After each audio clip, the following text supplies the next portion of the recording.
Om Ajnanatirmirandasya Jnananjanashalakaya Chakshurunmilitam Yena Tasmai Shri Gurave Namaha. Namo Vishnupadaya Krishna Prishthaya Bhutale Srimate Bhakti Vedanta Swami Niti Namine Namaste Saraswate Devi Kauravani Pracharine Nirvishesha Shunyavadi Pashatai Deshatarine Namo Mahavadanyaya Krishna Prema Padayate Krishnaya Krishna Chaitanya Namane Gautase Namaha Vanchakalpa Tarubhyasya Kripa Sindhubhya eva cha Patitanam Pavanebhyo Vaishnavebhyo Namo Namaha. He Krishna Karuna Sindhu Dinabandhu Jagatpate Gopesh Gopika Kanta Radha Kanta Namostute Tapta Kanchana Gaurangi Radhe Vrindavaneshwari Vrishabhanu Sute Devi Pranamami Hari Priye Jai Shri Krishna Chaitanya Prabhu Nityananda Shri Advaita Gadadha Shivasadi Gau Bhakta Vrinda Hare Krishna Krishna Krishna Hare Hare Hare Rama Rama Rama Hare Hare. Hare Krishna. So we welcome everyone for today's discussion. We are going to start with the 5th chapter of Bhagavad-Gita, titled as Karma Yoga, Action in Krishna Consciousness. So let's start with this chapter. Let's take a look at the first verse and then we'll begin our discussion on it. Text number 1.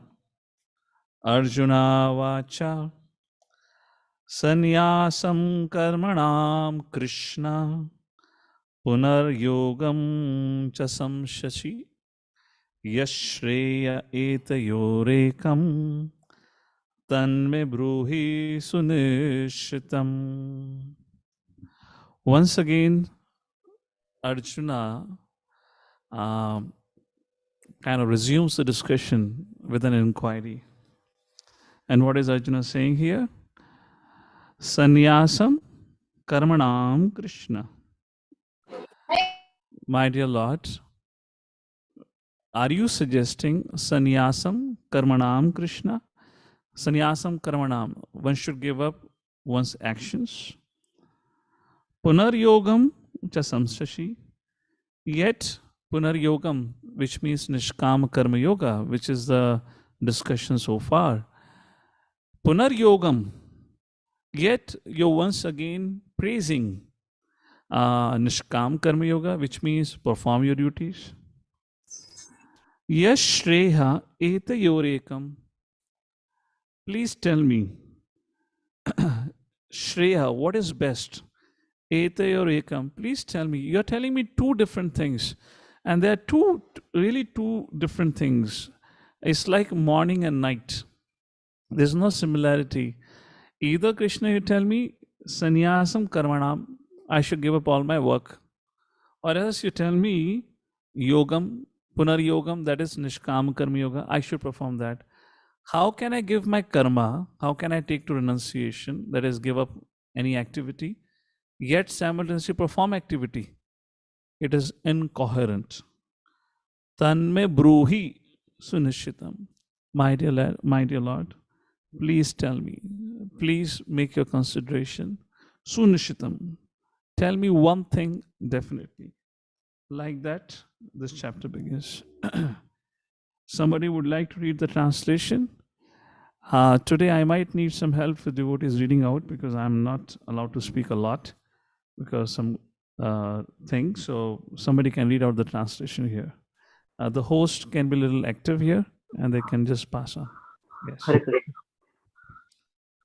Arjuna said, "O Krishna, first of all you ask me to renounce work, and then again you recommend work with devotion.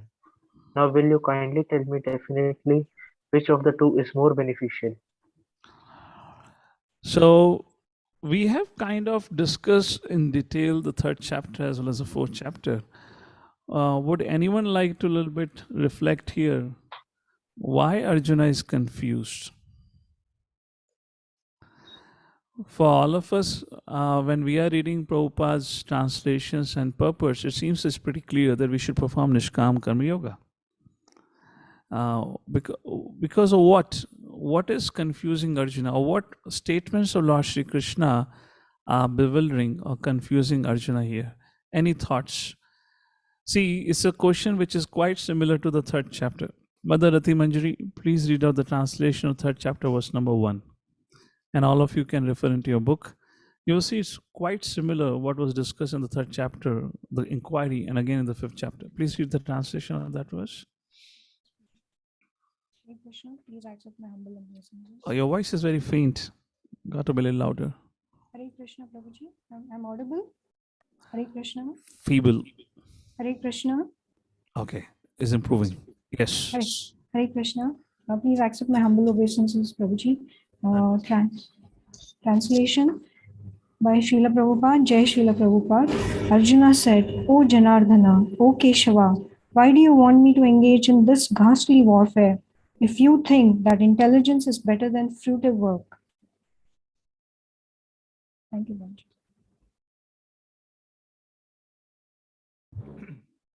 You are on mute, Prabhuji. You're gone. Oh, okay. So it's the same thing which kind of Arjuna is inquiring here. Also in that third chapter, verse number 1, Arjuna says, why are you asking me to engage in a ghastly warfare when you think renunciation of work is more important? Would anyone like to share some of their thought process here? The third chapter has concluded, the fourth chapter has concluded. Lord फिरकर उसी प्रश्न पे आ गए हैं. My dear Lord, what do you want me to do? Fight or give up the fight? Any thoughts? What happened in the fourth chapter because of which this question have arisen? Madhav Kripa Prabhu, I see your hand up. That was for reading, Prabhuji. So after raising your hand, you should lower down your hand. I was confused. Okay. Anshul Prabhu and Mother Indu Radhika have raised your hand. So in case if it is for answering, please go ahead and answer. Mother Indu Radhika. Actually, in 4.23, Lord Krishna is telling that you should be unattached to modes of material nature and you should be in transcendental knowledge and merged entirely into transcendence. Okay. So he's actually he's confused because I think Lord Krishna is telling that you become more and more attached to me than worldly matters. Okay. I mean, fighting the war is kind of a worldly matter, but yet by engaging into it, Arjuna was supposedly would become attached to Krishna. How? Because that was Krishna's desire. Correct. So okay, in one way, okay, correct. I want all of you to deeply reflect on it so we understand. Otherwise, this becomes a very confusing transition from the fourth to the fifth chapter. After that, all chapters are easy except for the 13th chapter. 13th and 11th chapter. 13th is a difficult, but this is a little tricky here. What else? Anshul Prabhu, go ahead. What's your thought? Hare Krishna, Prabhuji, Dandavad Pranam. So, Prabhuji, in the last chapter, in fourth chapter, Krishna initially tells Arjuna to kind of renounce, like instructs about karma sannyas, that is renounce work in jnana, in knowledge. Later on, Krishna tells him to do karma yoga, that is work with detachment. So now Arjuna is kind of confused that he's confusing karma sannyas with renunciation of work, and then karma yoga as working like working with detachment. So he's kind of confusing how can renunciation and karma yoga go together. See, this was largely a confusion at the beginning of the 3rd chapter. There's a difference in confusion what he had in the beginning of the 3rd chapter and the 5th chapter. That time he was confused how these two things can go hand in hand. Of course, similar confusion has continued so far also. But the point is, Lord Shri Krishna spoke in the 3rd and the 4th chapter, explaining the answer to that question. So the confusion is not exactly the same. Unless we say that Krishna spoke the same thing again, after making the explanation the whole 3rd and 4th chapter, again Krishna said, you should renounce and you should not renounce. That is a different thing. So what is exactly going on here? One last try. Yes, Mother Jyoti? Oops, you got muted. Unmute, please. Yes. Hare Krishna, Prabhuji. Prabhuji, is it because in chapter 4, from 4:16 to 4:18, Krishna is glorifying Gyan, and he speaks of action in inaction and inaction in action. So is it because of that? And then again in text 4.41, he's glorifying Gyan and renunciation. And in 4:42, he's telling him that you fight again. So the confusion is that, a karma and karma, how to perform a karma and karma. That. Thank you. Good attempt. Very close. All right. So here's my take and my understanding on this. I'm referring to Baldev Vidyabhushan Vishnu Thakur's commentary also for this. What's happening with Arjuna and what's actually how Lord Shri Krishna is developing his conversation. So let's go back at the beginning of the 3rd chapter. The Arjuna's inquiry was, okay, let's go back to the 2nd chapter.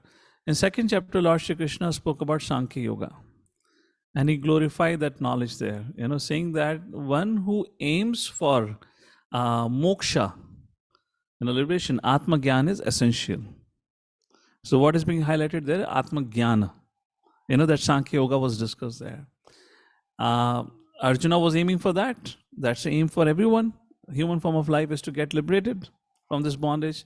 And then at one point in time, Krishna in that chapter said, you should fight also. So Arjuna was confused. If my aim is moksha, then why should I perform this abominable activity which you have already declared to be abominable? What should I do? So that's how the 3rd chapter began. Now, what is Lord Shri Krishna's line of thought here? Now, Lord Shri Krishna is saying, yes, there is a karma yoga, there is a jnana yoga, there is an ashtanga yoga, and there is a bhakti yoga. We have not explicitly discussed the yoga ladder. We'll discuss that in 6th chapter. But the yoga ladder, let's briefly talk about it. So this all makes it sense a little bit. The yoga ladder stepping stone or stepping, stone you can say is karma kanda. From where the very first step is karma yoga. Karma yoga is sakam karma yoga and nishkam karma yoga. And then from that karma yoga comes jnana yoga. From jnana yoga comes ashtanga yoga. And from ashtanga yoga comes bhakti yoga. Now, when you talk about this yoga ladder, which I'm just kind of briefly discussing, we'll take it maybe more details in later on section. Karma kanda means under the purview of Vedic scriptures and Vedic instructions, you are allowed to engage in your gratification of senses, but in regulated fashion. The goal of life is not go back to Godhead or moksha. The goal of life is just to keep hovering over in this material world. But when yoga comes, karma yoga, where the person after performing karma kanda, he realizes, which will be discussed in this 5th chapter, the very famous verse, Yehi samsparsha jab hoga, dukha yoniya evate adyantaranta kantya nateshuramate buddha. When a person after performing or living a karma kanda life, maybe for lifetimes, he comes to a realization, everything is futile. And we'll discuss about that futility today. Even if you get success in the material world, it is still futile. And you get failure, that anyways is frustrating. When a person comes to this realization, then he looks towards the Lord with an intention of developing a relationship. Because now he wants to leave this world. And from that point starts karma yoga. Now, what is karma yoga? Now, what yoga means? Establishment of relationship with the Lord. Okay. Now, karma yoga means engaging of your senses. Through my work, as Krishna said in 3rd chapter, work becomes worship. Work becomes divine. When you engage your actions and the results of your action in my service. That is 3rd chapter. So, karma yoga means engaging your senses into the service of the Lord. In other words, you perform your action and you dedicate the result in the service of the Lord. Karma yoga have 2 classifications, sakama karma yoga and nishkama karma yoga. Sakama karma yoga is I perform work for my sense gratification largely and use some part of the results in the service of the Lord. Maybe we can call it like, this concept of tithing, 5% tithing, 10% tithing. I'll give something to the Lord, but everything else is for me.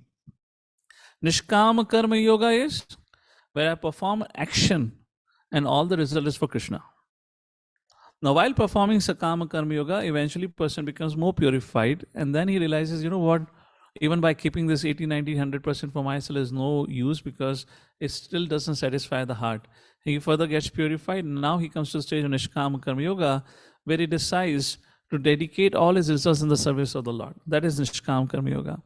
So 3rd, 4th, 5th and the 5th chapter, we will have a discussion in this 5th chapter in depth on the subject of Nishkama Karma Yoga.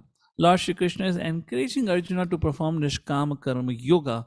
Janak Maharaj example was given for that sake in the 3rd chapter, and we discuss about it in the 4th chapter also, while Lord Shri Krishna is quoted the example of Janak Maharaj. Krishna says it is far better and far safer to be a Nishkama Karma Yogi rather than to be a renunciate. Why? In 3rd chapter, Krishna says in 7th chapter or the 5th verse, I believe, Mithyachara, don't be a pretender. Now, who can be a Jnana Yogi, where a person have given up all on his actions? Only that person whose heart has got enough purified that he does not have any desires for any gratifications. Now, this path is fantastic, but is very risky. Why? Because if you again develop desires for gratification, then it becomes a case of a fall down. Yet, our Acharya says there is no problem even for that Jnana Yogi or renunciate. He can come back to the stage of Nishkama Karma Yoga and perform Nishkama Karma Yoga, which is nothing but exactly Bhakti Yoga, the same. Now, the advantage of Nishkama Karma Yoga, which Krishna is trying to enunciate through all this discussion, while simultaneously saying when you perform Nishkama Karma Yoga, then you gradually purify yourself to become Jnana Yogi. So Krishna is talking both. And that is what we saw in the 41st and the 42nd verse. 41st verse in the 4th chapter, Krishna said about Jnana Yogi, where he glorified Jnana Yoga. And then 42nd verse, Krishna said, Arjuna, for you, I want you to get up and fight. I want you to perform Nishkam Karma Yoga. But when you read Prabhupada translations are like everything is presented in the form of you take a verse and you apply it.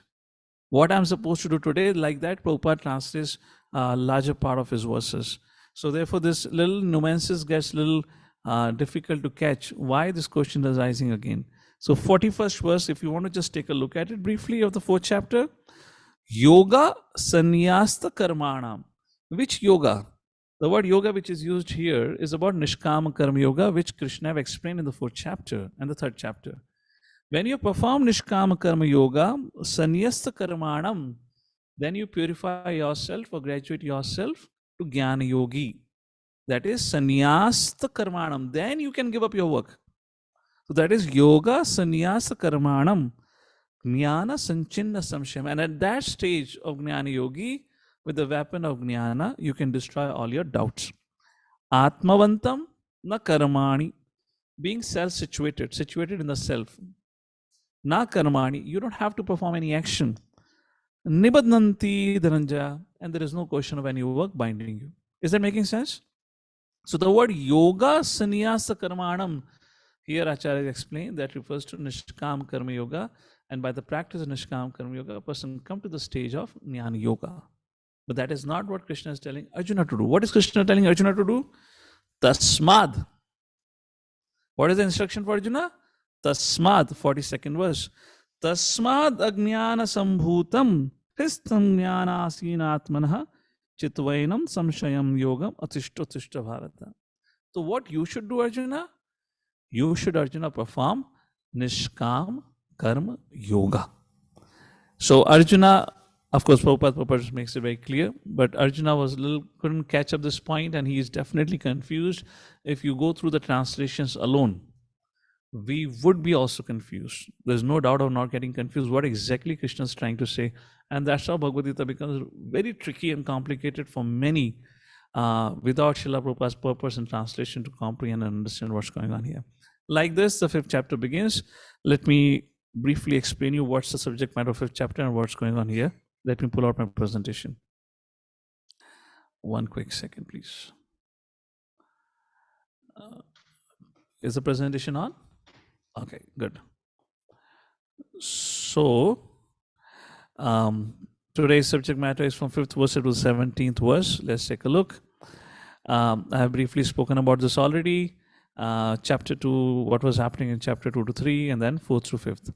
So let's take a look at synopsis chapter 5. So chapter 4, Lord Shri Krishna reveals transcendental knowledge, where Krishna says all kind of sacrifices culminates in transcendental knowledge. Krishna there glorified jnana, and he also speaks of action and action, as Mother Jyoti was making a point about it. And then in 41st verse, he glorifies Jnana Yogi. And in 42nd verse, Jnana Yogi or Jnana Yoga. And 42nd verse, he said, Arjuna, get up and fight. So Arjuna was but obviously confused. What is it for me? So what is Arjuna's understanding so far?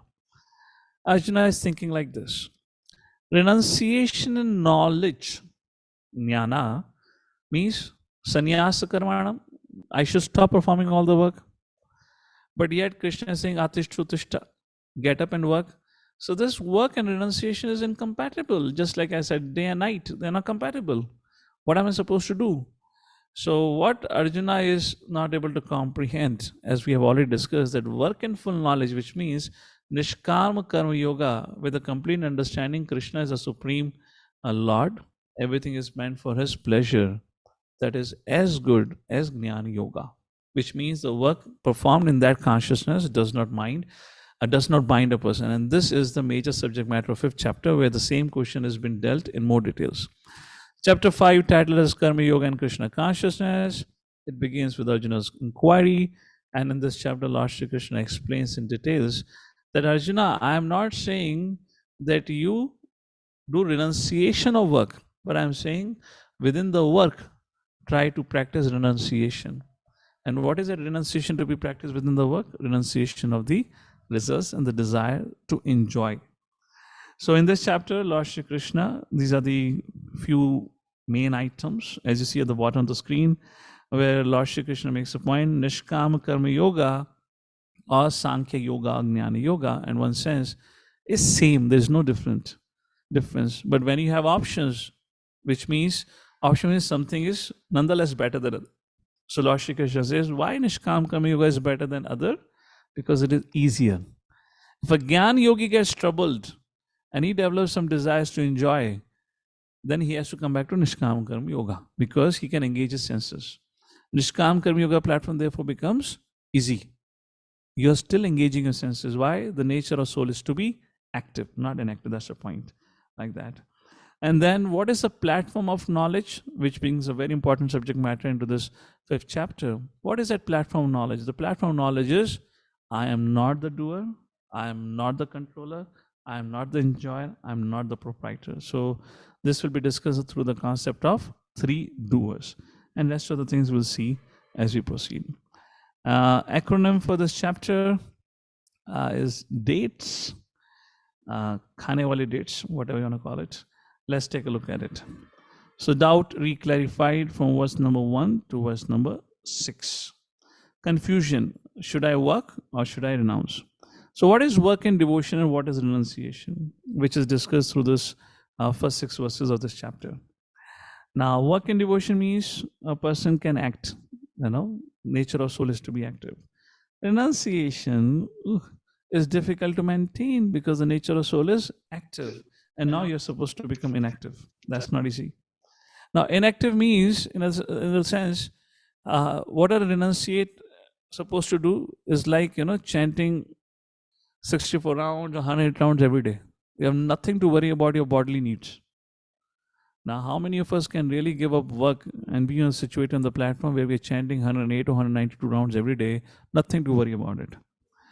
Now, work and devotion purifies the heart. Renunciation is meant for those whose heart has been already purified. Work and devotion, here we act on the platform of jnana. What is that? I am not the doer, not the controller and proprietor. In renunciation of Jnanamag, particularly Jnanis, which is being discussed here, they are searching out for the absolute truth. Therefore, work in devotion becomes complete renunciation because we are actually watering the root. In other words, we are serving the Supreme Lord. And renunciation, these are some of the things which I mentioned. And then joyful process, we can still eat Krishna Prasadam, we can eat chole puri and whatnot. And in renunciation, you have to perform unnecessary austerities, live in the forest, and all that. So senses becomes, very difficult to regulate the senses like that. That's the point that I mentioned here. So Arjuna asks, what is better and more beneficial, work or renunciation? This is something I just explained to you in the beginning. In chapter 2, Lord Shri Krishna spoke about Sankhya Yoga, and then he said how to attain that moksha through Buddhi Yoga, like that, devotional service. Then chapter 3 came. In chapter 3, Lord Shri Krishna said, person who are situated on the platform of Jnana, they have no longer any duties to be performed. This was Yastu Atma Ratrevasya, 3rd chapter, verse number 17. And not only that, he said the same thing in the 4th chapter also, but it is meant for those whose heart is totally purified. All kinds of sacrificial work culminates in knowledge, and then 41st and the 42nd verse. So therefore, the chapter 5 once again begins with a similar doubt. Should I renounce? Should I work? So Lord Shri Krishna in 5th chapter establishes work in devotional service, which is called as Nishkam Karma Yoga, Bhakti Yoga, is both transcendental and also nalimpatti, which means it does not bind you. It frees you from reaction. Therefore, Lord Shri Krishna to the 5th chapter very clearly would make a point. Therefore, Nishkama Karma Yoga Arjuna, which I'm asking you to perform, is far easier, is better than dry mental speculation, which is kind of Jnana Yoga here. Let's take a look at the 2nd verse, and then we'll go back to Prabhupada's purpose. Shri Bhagavan Vacha Sannyasa Karma Yogascha Nihashreyas Karavahu Tayostu Karma Sannyasat Karma Yogo Vishishyate. Lord said, the renunciation of work, sannyasa, karma yoga, and nishkama karma yoga, work in devotion, are both good for liberation. Tayostu karma sannyasat. But among the two, karma sannyas and karma yoga, I say karma yoga vishishyate. Work in devotional services better than renunciation of work. Let's take a look from now Srila Prabhupada purports here. Can anyone read out the purport for the first verse? Prabhupada gives a beautiful summary of this chapter. Okay, Nitai Pranpu, your hand is up. Go ahead then. Hare Krishna Prabhu. Yes, Madam. Putative activities seeking sense gratification. First verse purport. I just kind of gave an overview. I just want to read the first verse purport. Summary. In this 5th chapter of the Bhagavad-Gita, the Lord says that work in devotional service is better than dry mental speculation. Devotional service is easier than the latter because, transcendental in nature, it frees one from reaction. In the 2nd chapter, preliminary knowledge of the soul and its entanglement in the material body were explained. How to get out of this material engagement by Buddhi Yoga or devotional service was also explained therein. In the 3rd chapter, it was explained that a person who is situated on the platform of knowledge no longer has any duties to perform. And in the 4th chapter, the Lord told Arjuna that all kinds of sacrificial work culminate in the knowledge. However, at the end of 4th chapter, the Lord advised Arjuna to Hare wake Krishna, up. you're not audible. Is it not audible, Prabhu? It's audible. Yes, yes, for Mother, us. it's audible now. Continue.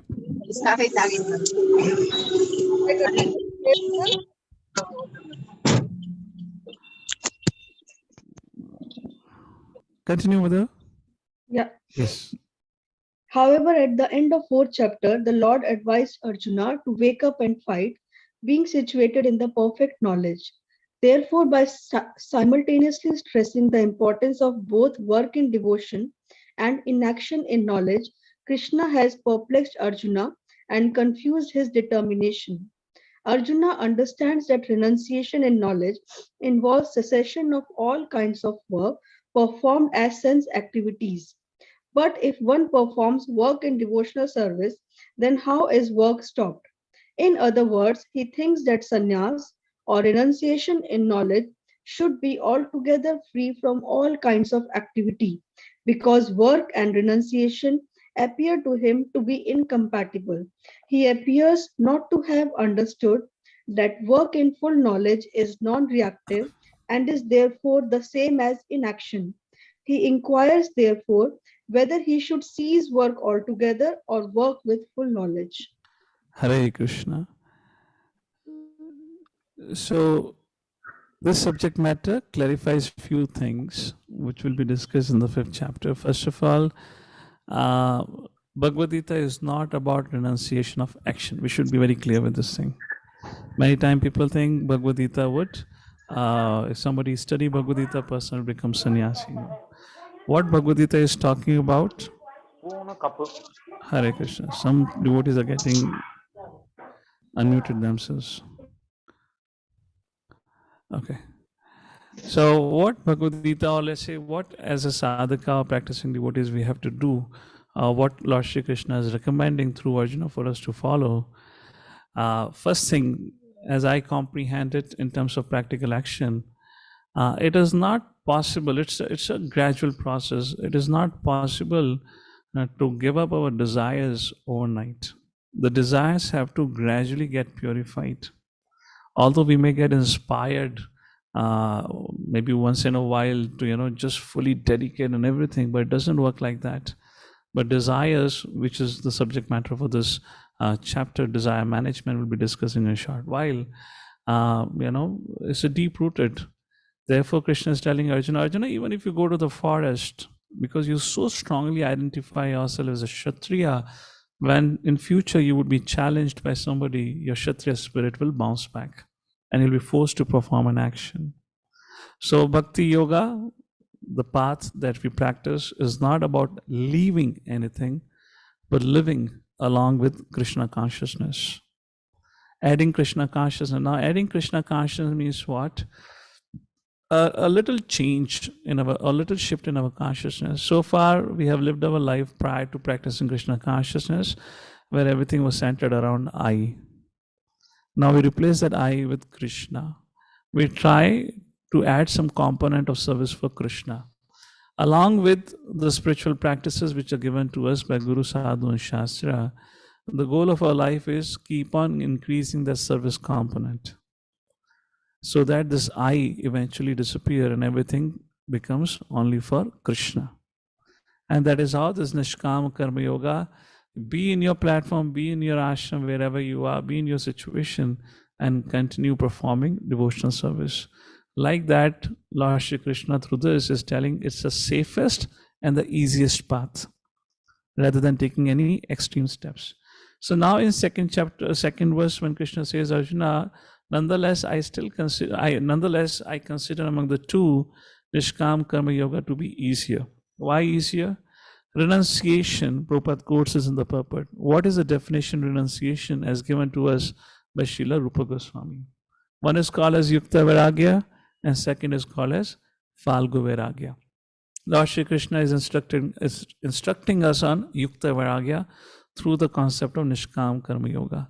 So I believe our students have studied Nectar of Devotion. We have discussed about Yukta Viragya and Falgu Viragya. So what is Yukta Viragya? Anyone would like to explain? And what is Falgu Viragya? So Lord Shri Krishna is encouraging. So Yukta Viragya is your Nishkam Karma Yoga, like that. Mother Medhavani, your hand is up. Go ahead. Yukta Viragya and Falgu. You don't have to quote the Sanskrit, but you can just explain the meaning. Hare Krishna. Yeah, Falgu Vairagya is renouncing everything, considering them material. And Yukta Vairagya means utilizing everything in the service of the Lord, just like Srila Prabhupada used the microphone or the typewriter, everything material or spiritual, just utilizing it in the service of the Lord is actual renunciation, which is Yukta Vairagya. Just one more point to be added here. Yukta Viragya cannot be performed unless person is situated in platform of jnana, knowledge. And what is the knowledge? Krishna is the Supreme Personality of Godhead. I am his eternal servant, or his eternal servant. And in that platform of knowledge, when one person engages all his actions or the results of his action in the service of the Lord, that becomes Yukta Viragya. Now you see a lot of similarity between the Yukta Viragya and your Nishkam Karma Yoga. That is what Lord Shri Krishna is encouraging here Arjuna to do. And that is what Prabhupada highlights in the purport. Let's briefly take a look from the slide deck about the subject matter, what Rupa Goswami says. So Rupa Goswami has given a definition, renunciation. When a person eager to achieve liberation renounces things related to Supreme Personality Godhead, thinking them to be material, then that renunciation is called as incomplete. Incomplete renunciation is Falgu renunciation, as Mother Medhavani was saying. They consider things to be material. But in Krishna consciousness, we learn material and spiritual depends on your consciousness. Your body is material if you use it for sense gratification. Your body becomes temple of Lord if it is used in the service of the Lord. It is our perception, it is our consciousness that can convert matter into spirit, spirit into matter, like that. Now, if you see from one perspective, there cannot be anything material in this creation because everything has originated from the Lord. If anything originated from the Lord, how it can be material? Is all spirit, is all spiritual. So what exactly is making it material is our ignorance that turns that item or element into material because we want to enjoy it separately than the Lord. That's the whole point. What is complete renunciation? Yukta Viragya, as I said, it stands on the platform Jnana. Everything belongs to the Lord. Everything used to be used in His service, and do not claim to be a proprietor. Yukta Viragya and Falgu Viragya, appropriate renunciation. This is the definition given. Now, what is the principle of Yukta Viragya, which will be discussed in the 6th chapter? Yukta means properly engaged. Yukti, Yukta Viragya. So that is Yukta Ahara Viharasya. So how do we engage everything in the service of the Lord? Yukti, to engage. And that Yukti is explained in the 6th chapter, Yukta Ahara Viharasya. At our stage, proper engagement or using everything in the service of the Lord means living a life in a regulated order. There should be a regulated diet, there should be a regulated recreation, there should be regulated every activity we do, because we cannot act on the platform of transcendence when we are not situated on it, saying that, okay, I'll chant 192 rounds. No. Begin with chanting 16 rounds of Hare Krishna Mahamantra every day. On Ekadashis, you may attempt to chant 64 rounds. Like that, that's what I mean by Yukta Viragya, to begin with engaging some one platform in the service of the Lord. What is Falgu Viragya, which I would say more or less largely is like a sudden renunciation, a sudden way of renunciation. Oh, I renounce everything. But the person is not situated on the platform of knowledge yet. That is Falgu renunciation, like that. Srila Bhakti Siddhanta Saraswati Thakur explains it's called monkey renunciation. One cannot be renounced until distasteful with material activity and sees it as stumbling block to spiritual life. Samshan Vairagya is another thing, renunciation feeling in crematorium. Principles of renunciation are applied without consideration of time, place, and circumstances, called as Falgu Vairagya. That's the point. Hare Krishna. Hey, this gone. Electricity gone again? Hare Krishna. So this is what is the subject matter. Now things will be okay. Let's begin text number 3. What is the definition of renunciation? Lord Shri Krishna gives that. Text number 3. Niyasa nitya sannyasi yona dveshti na kankshati nirdvando hi mahabhaho sukham bandhat pramuchyate. Somebody please read out the translation. 3rd verse.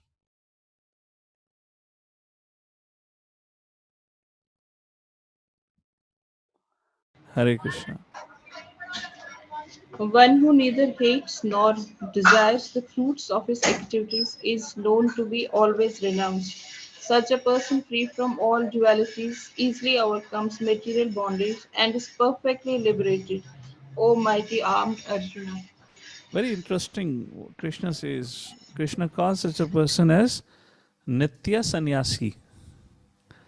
He is always renunciate. And who is a person who is always renunciate? Yona dveshti na kankshati. Who does not hate or does not desire.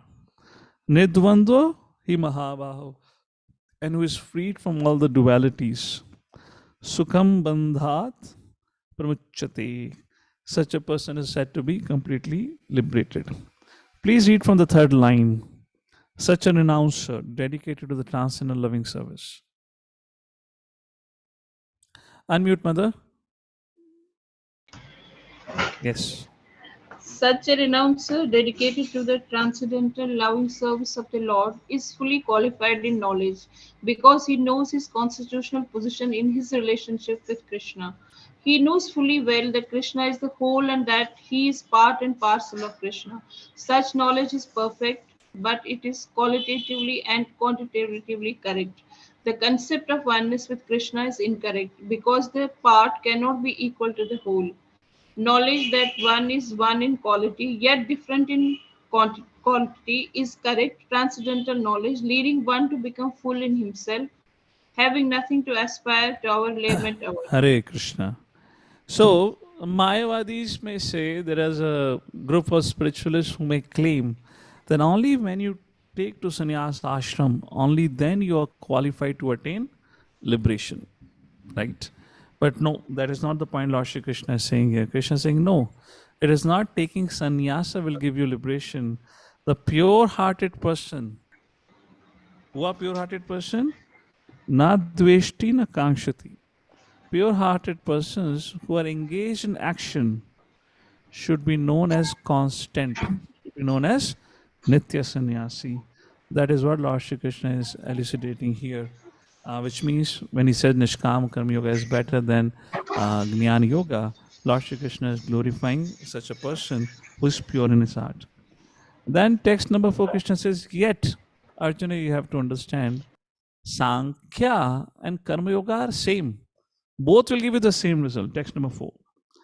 Sankhya yogo pratak bala pravadanti na panditaha ekam api astitha samyak ubhayo vindate phalam. Please somebody read the translation.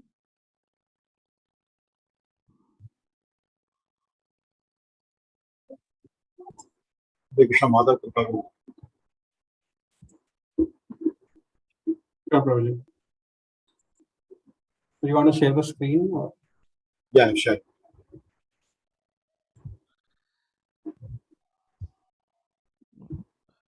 Hare Krishna. Too Only long. Yeah, go ahead. Only the ignorant speak of devotional service as being different from the analytical study of the material world, Sankhya. Those who are actually learned say that he who applies himself well to one of these paths achieves the results of both. So Arjuna kind of inquiring, my dear Lord, please tell me among these two what I should be following. So here Vishnu Thakur says that this kind of inquiry by Arjuna is not a very learned inquiry. Why? That is why Lord Shri Krishna says here, Sankhya Yoga Pratak Bala.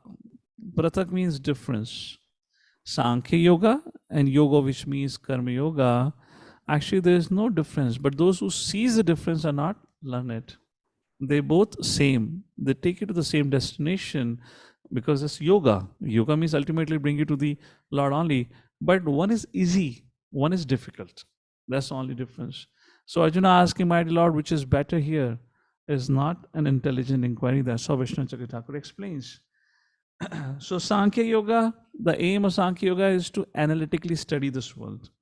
Whereas Karma Yoga is to directly engage in the devotional service of the Lord. Therefore, now what happens when you analytically study this world? You understand the origin, the creator of this world by going through that analytical study. But with Karma Yoga, you directly get to engage in the service of the Lord. That's the point here. And that's the reason Prabhupada at the end of the purport says, those who do not know the ultimate end say the purposes of Sankhya and Karma Yoga are not the same. But one who is learned knows the unifying aim in this different processes. Text number 5. Yas Sankhya prapyate sthanam tad yogerapi gamyate ekam sankyam cha yogam cha ya pashyati sapashyati. So yes, Sankhya prapyate sthanam. Sthanam is destination. The destination you attain by the practice of Sankhya Yoga. Tad yogerapi gamyate. Same destination gamyate you attain by the practice of Karma Yoga, Bhakti Yoga. Ekam Sankhyam cha Yogam cha. Ekam means one. Both of them take you to the same destination. Ya pashyati, sapashyati. One who sees like this, sees the truth. Translation, please. One who knows that the position reached by means of analytical study can also be attained by devotional service, and who therefore sees analytical study and devotional service to be on the same level, sees things as they are. Please go to the end of the purport. Read from the 5th last line of the purport at the bottom. Factually, both processes are the same, Prabhupada writes. Yes, sir. Factually, both processes are the same, although superficially one process appears to involve detachment and the other process appears to involve attachment. Detachment from matter and attachment to Krishna are one and the same. One who can see this sees things as they are. In Sankhya Yoga or Jnana Yoga, the emphasis on detachment from matter. In Karma Yoga, the emphasis is on attachment to Krishna. We cannot be detached unless we are attached to something. That's how Prabhupada is saying, one who sees this knows the truth. Text number 6. Sanyasastu mahabhahu dukham aptum ayogataha.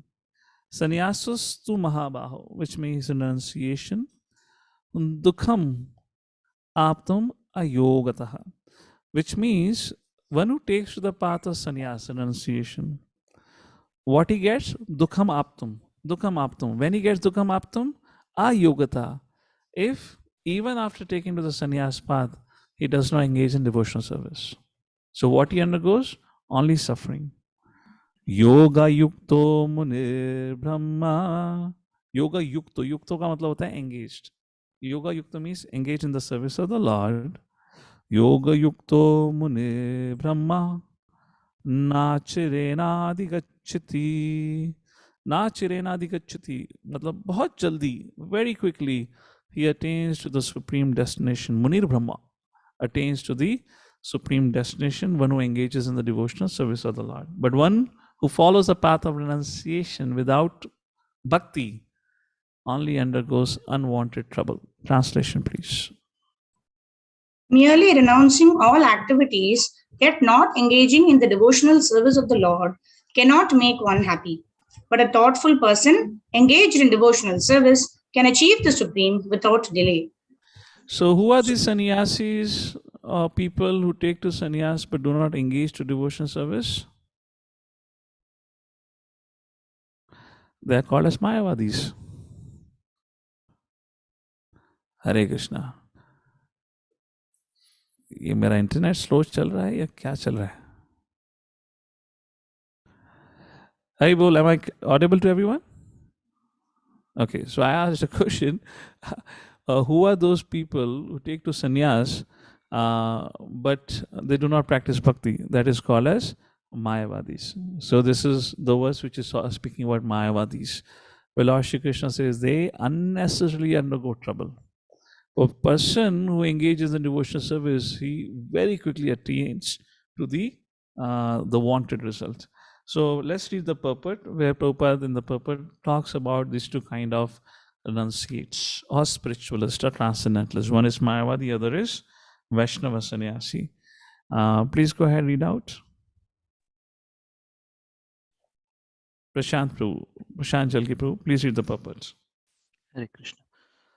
There are two classes of sannyasis or persons in the renounced order of life. The Mayavadi sannyasis are engaged in the study of Sankhya philosophy, whereas the Vaishnava sannyasis are engaged in the study of Bhagavatam philosophy, which affords the proper commentary on Vedanta Sutras. The Mayavadi sannyasis also study the Vedanta Sutras but use their own commentary called Sharirika Bhashya, written by Shankaracharya. The students of the Bhagavata school are engaged in the devotional service of the Lord according to the Pancharatrika regulations, and therefore the Vaishnava sannyasis have multiple engagements in the transcendental service of the Lord. The Vaishnava sannyasis have nothing to do with the material activities, and yet they perform various activities in the devotional service to the Lord. But the Mayavadi sannyasis engaged in the studies of Sankhya and Vedanta and speculation cannot relish the transcendental service to the Lord because their studies become very tedious. They sometimes become tired of Brahma speculation, and thus they take shelter of the Bhagavatam without proper understanding. Consequently, their study of Srimad Bhagavatam becomes troublesome. Dry speculations and impersonal interpretations by artificial means are all useless for the Mayavadi sannyasis. The Vaishnava sannyasis who are engaged in the devotional service are happy in the discharge of their transcendental duties, and they have the guarantee of ultimate entrance into the kingdom of God. Hare Krishna. So artificial sense control is being what kind of discussed here is of no use. Through my travels, I have seen, like all of us in our Hare Krishna movement, how much the emphasis of proper sense engagement is there. You know, we sing, we engage our urge to talk in singing different kirtans and bhajans. We dance. Who doesn't love to dance? I remember I was in particular Mayavadi ashram where I had taken a group. We were there for a while, and when we started doing kirtan, all of them disappeared from the scene. And they were like hiding behind the window, looking at it, what these fellows are doing, what these renunciates are doing. They have never seen somebody dance like this. And, you know, they were so much afraid of their local ashram leader that none of them were coming. We were there for 2-3 days, halting for a while. And then I remember, second day onward, we befriended them. On the third day, we pulled all of them down. And they danced more, vigorously than even we could imagine. It was just like, your Coca-Cola aata hai, you shake it up, and you open the can, and suddenly it blurts out. Like that, those renunciates were dancing wildly, And then finally, they had such a beaming smile on their face, which we haven't seen in the last 3 days. So like that, that's the point is being discussed here. So to conclude the first topic, which one is better, action in Karma Yoga or giving up action? So why Karma Yoga is better than Sankhya Yoga? To conclude with, there are 3 levels of realization: Bhagwan, Paramatma, and Brahman realization. What Lord Shri Krishna is emphasizing here, Lord Krishna says, Jiva, who's seeking a transcendental position, which means liberation, there are 2 paths. One is Sankhya path or Jnana path, which is dry mental speculation.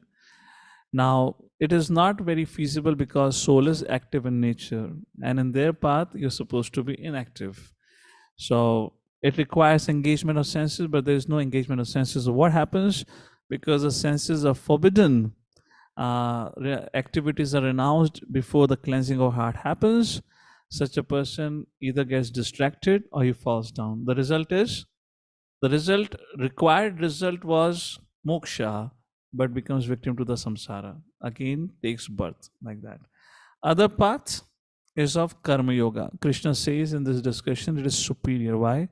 Because your senses and mind gradually is always engaged in the service of the Lord. And what is Lord Shri Krishna's recommendation? Karma Yoga or devotional service is far superior. Although the both aim at the same destination, but it's very difficult Sankhya Yoga to practice on the Mayavad path. Now we come to the next part, how to act in Karma Yoga. So very first thing which is discussed is what is the consciousness of a Karma Yogi. Let's take a look. First of all, 7th verse.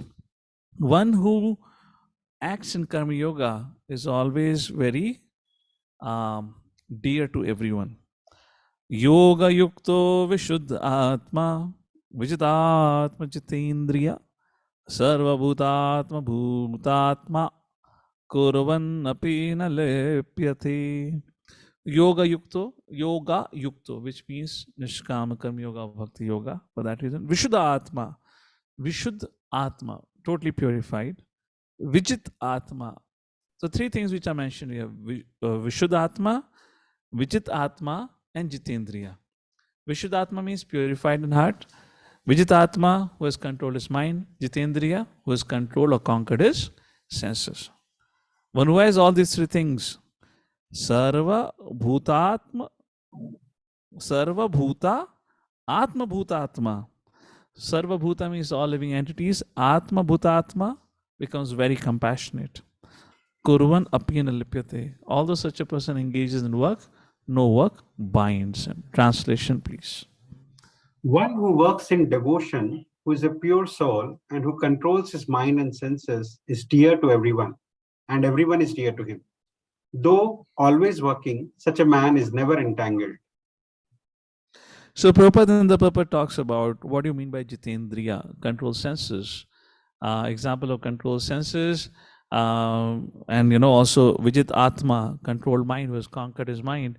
In other words, strictly abiding by ABCD, taking the right association, not reading mundane literatures, reading, that is B, reading wisdom literatures, particularly Prabhupada's writings, C, chanting, and D, Krishna Prasad. I would leave this discussion for all of you to think about it. Among the four, I guess the one which I have seen at times gets compromised. Maybe, of course, I cannot generalize this. It could be any for different people. But one thing that I've seen where devotees become really relaxed is prasadam. Sometimes prasadam offering happens, bhoga offering happens, or other times it is only instant bhoga. Vishnu, and ahuti. So that is something, we need to look into. That is what Prabhupada is focusing on, Vijitatma and Jitendriya, like that. And when we follow this ABCD and four regular principles properly, then gradually Vishuddha person becomes purified in his heart. That's the point is mentioned here. So, very beautiful point Prabhupada writes in the purport. He says, a man of control senses cannot be offensive to anyone. Oh, we didn't read we read the translation, right? Translation Prabhupada writes, such a man who is the controlled mind and senses is very dear to everyone, and everyone is dear to him. So Prabhupada, there is a question: if Arjuna is such a person, then how Arjuna was offensive to others in the battlefield? Because Arjuna had Jitendriya, Arjuna was Vishuddha, Arjuna was Vijitatma. We had many cases that we know of. So Prabhupada says, wasn't he in Krishna consciousness? A question can be asked because Arjuna killed so many people. Arjuna was only superficially offensive. Madhav Kripa, read the purport, the last few lines. The answer to this question. Arjuna was only superficially offensive because all the assembled persons on the battlefield would continue to live individually as the soul cannot be slain. Spiritually, no one was killed on the battlefield of Kurukshetra. Only their dresses were changed by the order of Krishna, who was presently present. Therefore, Arjuna, while fighting on the battlefield of Kurukshetra, was not really fighting at all. He was simply carrying out the orders of Krishna in full Krishna consciousness. Such a person is never entangled in the reactions of work. So because Arjuna was following Krishna's order, there was no question of he getting entangled. And Arjuna was not violent. Why? Because the body and the soul cannot be slain. What was done was a superficial action of violence. Like that, Prabhupada is explaining that. Now, text number 8 and 9 explains the consciousness of such a karma yogi, nishkama karma yogi. Naiva kinchit karomiti yukto manyeta tattvavit pashyan shravan sprashan jigran ashtan gachan swapan swashan shwasan Pralapan visarjam grahanan unmission nimission api indriyan indriyarteshu vartanta iti dharayan. A person in divine consciousness. Please read out translation. It'll be nice if everyone gets a chance and everyone takes a chance to read. So different devotees at different time can raise their hands. Okay, Shashwat Prabhu, go ahead. Translation: a person in the divine consciousness, although engaged in seeing, hearing, touching, smelling, eating, moving about, sleeping and breathing, always knows within himself that he actually does nothing at all. Because while speaking, evacuating, receiving, or opening or closing his eyes, he always knows that only the material senses are engaged with their objects, and that he is aloof from them. Hare Krishna. Thank you. So what is this divine consciousness? Where a person sees himself entirely aloof from his karmendriya and jnanendriya, the action performed by that. Just like yesterday only in our brahmachari ashram notice board, I saw a note. It's a joke, I'm just joking, but the way it was written, it was said, I have lost my memory. And it was a statement after that, I have lost my memory drive. But the first line was, I have lost my memory. And then in the second line was written, drive. And you know, if you find somewhere. So I just read the first line, I was like, which brahmachari lost his memory today? You know, so nonetheless, so it's about this misidentification. So Krishna says, what's the divine consciousness? Where a person becomes, rather than a performer, to an observer. Where he sees himself that action being performed by material nature. And Krishna is building up the subject matter. We're just about to come to a very important discussion. Who actually performs action and how action is performed? So material nature, this karmendriya, jnanendriya, all provided by material nature. So who's performing action? Material nature. And Krishna have already said that before in the 3rd chapter. That is what is being described here. So the point is, the divine consciousness means, the person in divine consciousness means one who does not consider himself to be the doer. That a person is said to be a divine consciousness.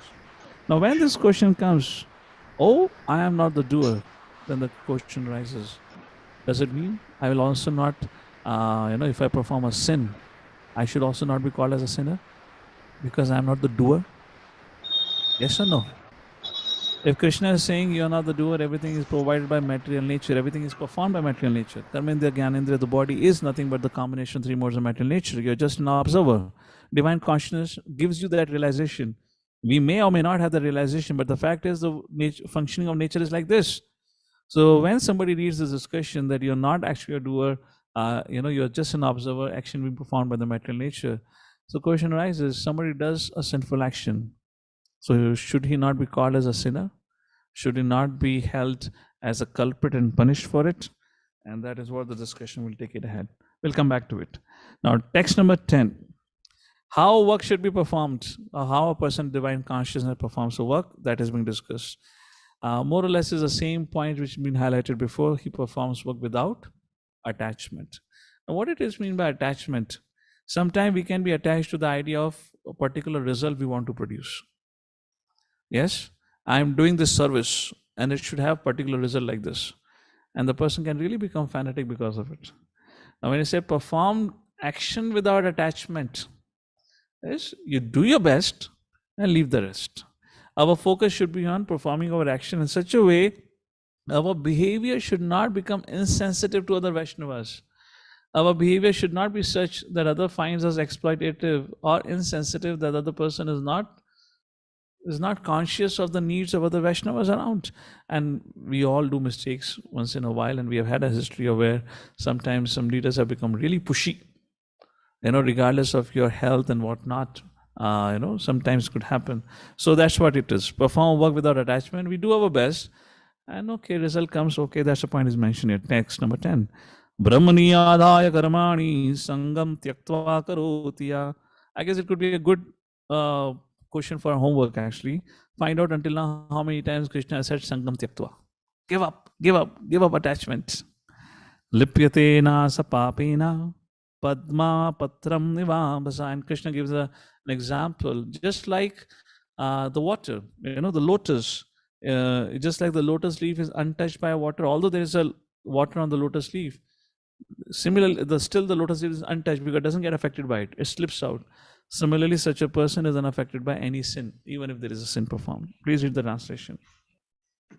One who performs his duty without attachment, surrendering the results unto the Supreme Lord, is unaffected by sinful action, as the lotus leaf is untouched by water.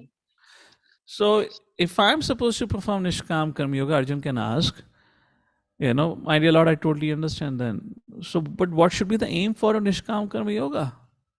You said, I'm not the proprietor, I'm not the enjoyer, I'm not the controller. Then why should I perform action? Yes? I mean, there has to be some purpose for action, na? You have already said, I'm not the enjoyer. So I perform an action because I get my salary, I enjoy the results of it. But you said, I'm not the enjoyer. If I purchase a house, you said, you're not the proprietor. So why should I perform my work? Any answer? Don't read the translation or next verse. I mean, why should somebody perform their work then? Okay, Venu Vadan Prabhuji, go ahead.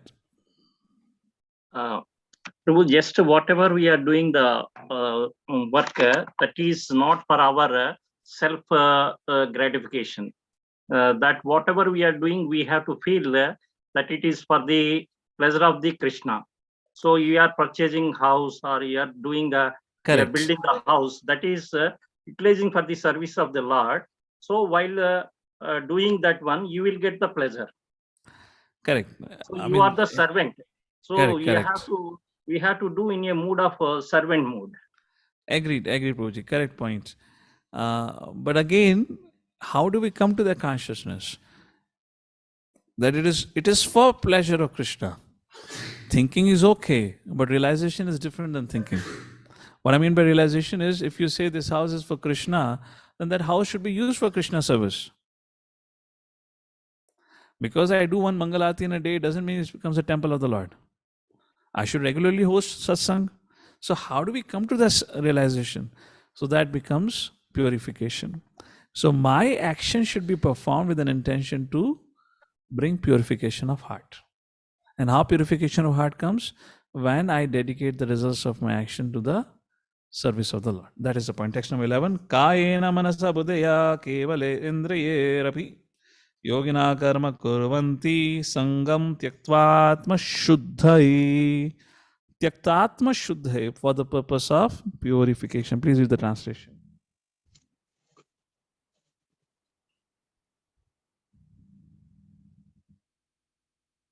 Hare Krishna. Somebody reading translation?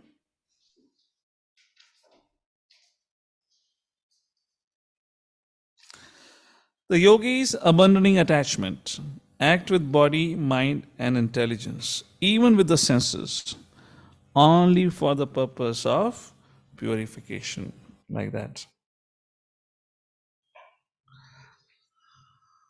Prabhupada quotes Srila Rupa Goswami. Dovetailed. Divide of false ego, like that. And then text number 12, offering all the results to Krishna. Yukta karma phalam tyaktva. Yukta means who is engaged. Karma phalam, the results of his activity because he is engaged. Tyaktva, what he is supposed to do? Give up. And what happens then? Shantim apnoti nashtikam. Nashtikam means undisturbed, unwavering. So what he gets? Shantim apnoti nashtikam. He gets unending or relentless peace, or undisturbed peace. Ayukta kama karena. However, one who is not in Krishna consciousness, ayukta, kama karena, he performs his work with the desires of enjoyment. Phala shakto nibadyate. Such a person gets entangled in the results of his action. And this is quite seen in the society also that way. Hare Krishna. Can we take this inside and they can do it inside, huh? So, translation. The steadily devoted soul attains unadulterated peace because he offers the result of all activities to me, whereas a person who is not in union with the divine, who is greedy for the results, fruits of his labor, becomes entangled. I was listening to a lecture recently by Srila Prabhupada. Srila Prabhupada made a very beautiful point. He was talking about Vaikuntha and this material world. And Prabhupada said Vaikuntha means a place where there is no anxiety. And in this material world, it does not matter you are a poor or a rich man. Everyone is in anxiety. In fact, the more you have, the more you are attached to it. And the more you are attached to it, more you are anxious for the protection of it. And that is what Krishna is saying here. However, one who is detached from the results of his work, who is engaged properly in Krishna consciousness, what is the result? Shantim apnoti nashtikam. He attains to the unadulterated peace. Because, why? Because he is situated in knowledge. The results are awarded by Krishna. The action is performed by the grace of Krishna. Only thing the living entity has or can do, there's only one thing. Let me give you an option. Living entity can perform an action. Living entity can enjoy the results of his action. A living entity can only desire. What do you think what living entity can do?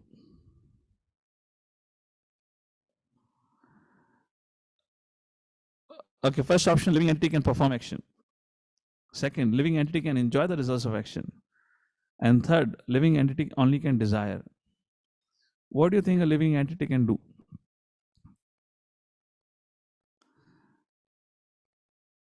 Okay, you're still thinking. So we'll pause for a break. After break, we come back. We'll take this answer because this is the second subject matter of this chapter.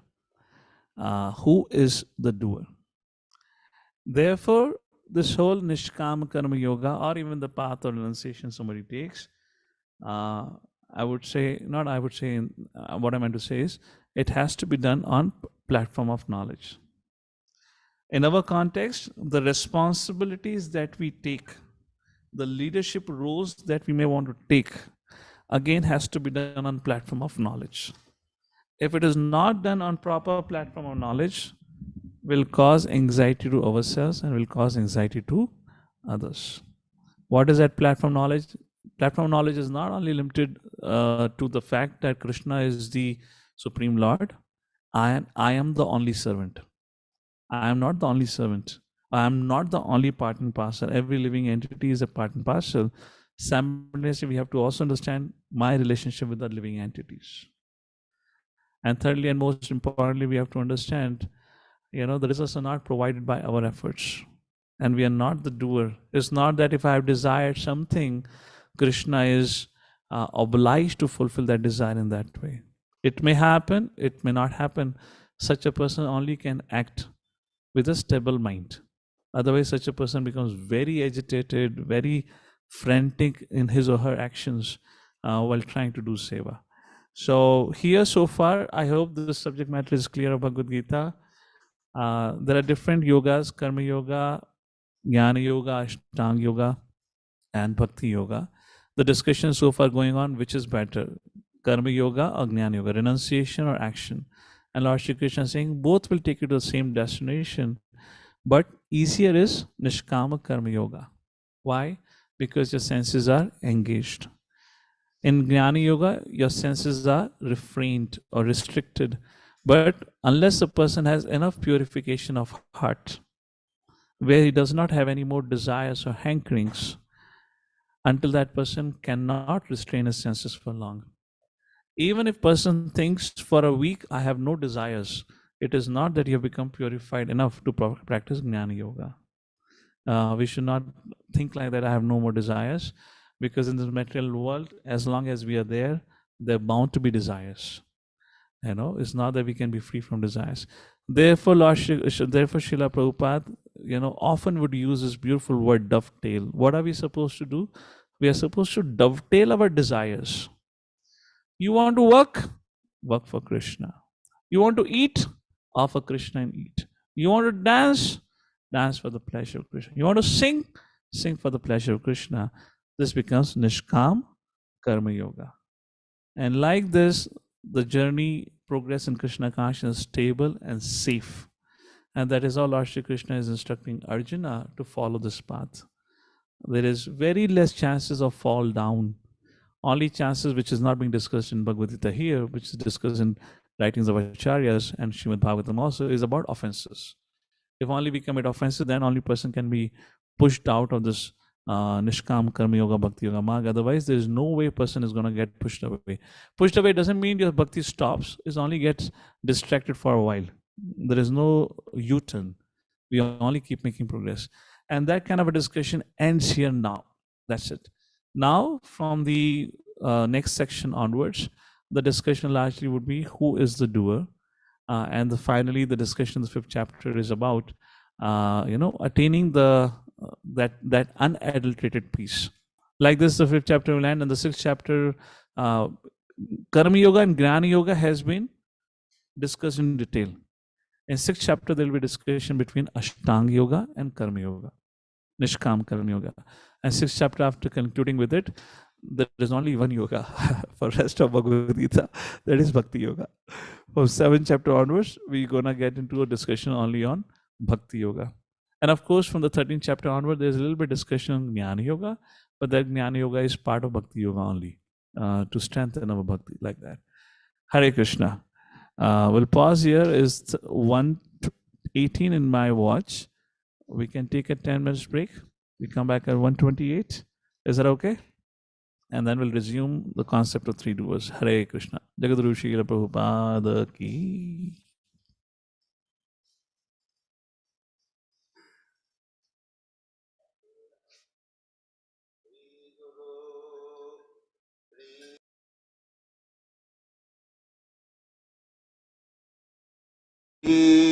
Guru Vaishnavangscha Sri Rupam Sagrajatam Sagana Raghunathan Tang Sajivam Sadvaitam Savadhutam Parijana Sahitam Krishna Chaitanya Devam Sri Radha Krishna Padam Sagana Lalita Sri Vishakanitam Hare Krishna Hare Krishna Krishna Krishna Hare Hare Hare Rama Hare Rama Rama Rama Hare Hare Hare Krishna Hare Krishna Krishna Krishna Hare Hare Hare Rama Hare Rama Rama Rama Hare Hare Hare Krishna Hare Krishna Krishna Krishna Hare Hare Hare Rama Hare Rama Rama Rama Hare Hare Hare Krishna Hare Krishna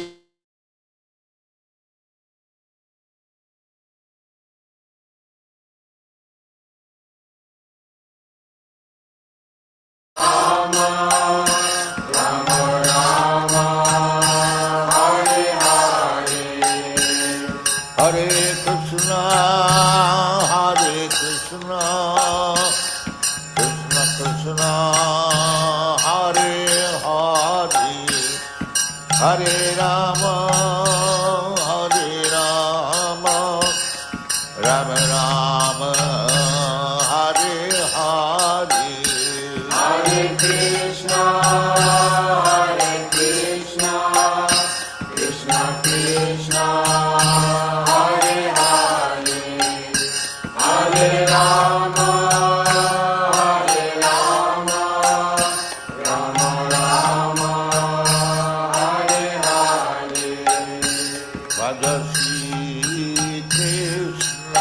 Chaitanya Prabhu Nityananda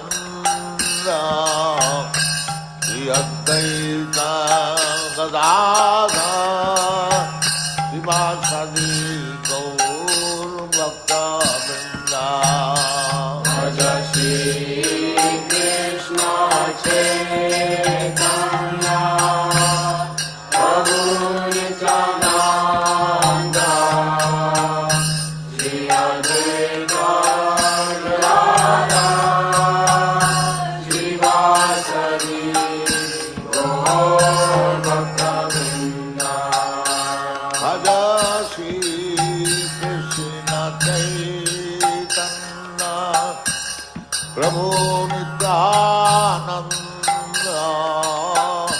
Shri Advaita Gadadhar Sivasadi Gaur Bhakta Vrinda Bhaja Shri Krishna Chaitanya Prabhu Nityananda Shri Advaita Gadadhar Sivasadi Gaur Bhakta Vrinda Hare Krishna Krishna Krishna Hare Hare Hare Rama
Hare Krishna, Krishna Krishna, Hare Hare, Hare Ram, Ram Ram, Hare Hare.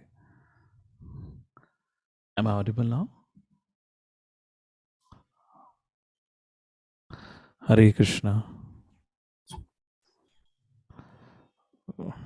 Stop the 1 second.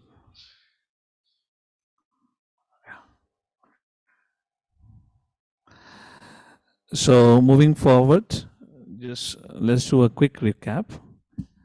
So the 5th chapter began with a question. What should I do, my dear Lord? What you want me to do otherwise? What is best? In other words, that's what the question. You want me to practice renunciation of work, or you want me to practice renunciation of my desires of enjoying the result? In other words, I should still act and perform my duties and give up the desires to enjoy the results, or you want me to renunciate work only? That's what the first part of discussion, where Krishna explained what is Karma Yoga and Sankhya Yoga, Jnana Yoga. First point, Krishna said, both are same. Destination is one. However, the difference between the two is one is easy, second is very difficult. Karma Yoga, particularly Nishkam Karma Yoga, which has been discussed, is easier than taking to the path of renunciation. Why? Because it's not possible for a living entity to really refrain from sense engagement. Therefore, it is not advised in general like that. 1 second. Yeah. That's the point. The nature of the soul is active. Secondly, unless a person has gone through enough purification, he cannot maintain the platform of Jnana Yoga. Therefore, the best is perform Nishkam Karma Yoga. It is easy. It is a complete renunciation. And then there was a discussion, what is renunciation? There is called Yukta Viragya and something called as Falgu Viragya. Yukta Viragya, where a person is in complete knowledge, I am the servant of the Lord, and everything is meant to be used in the service of the Lord. That is called as Yukta Viragya. Yukti, he engages everything in the service of the Lord. Viragya, where he has given up the desire to enjoy the results of his action. That is Yukta Viragya. Falgu Viragya, where a person gives up on the action, or he considers this is material, I cannot engage with it, otherwise I'll become entangled. This is called as Falgu Viragya. After this discussion, then a question came, or you can say Arjuna pondered, which is a discussion between 7th to 12th verse, is, my dear Lord, how can I act? How can I act in such Karma Yoga, or in this consciousness of Nishkam Karma Yoga?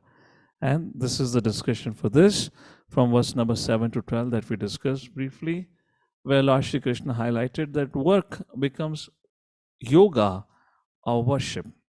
How? In the 7th verse, Krishna said, Jitendriya, Vijitatma, and Vishuddhatma.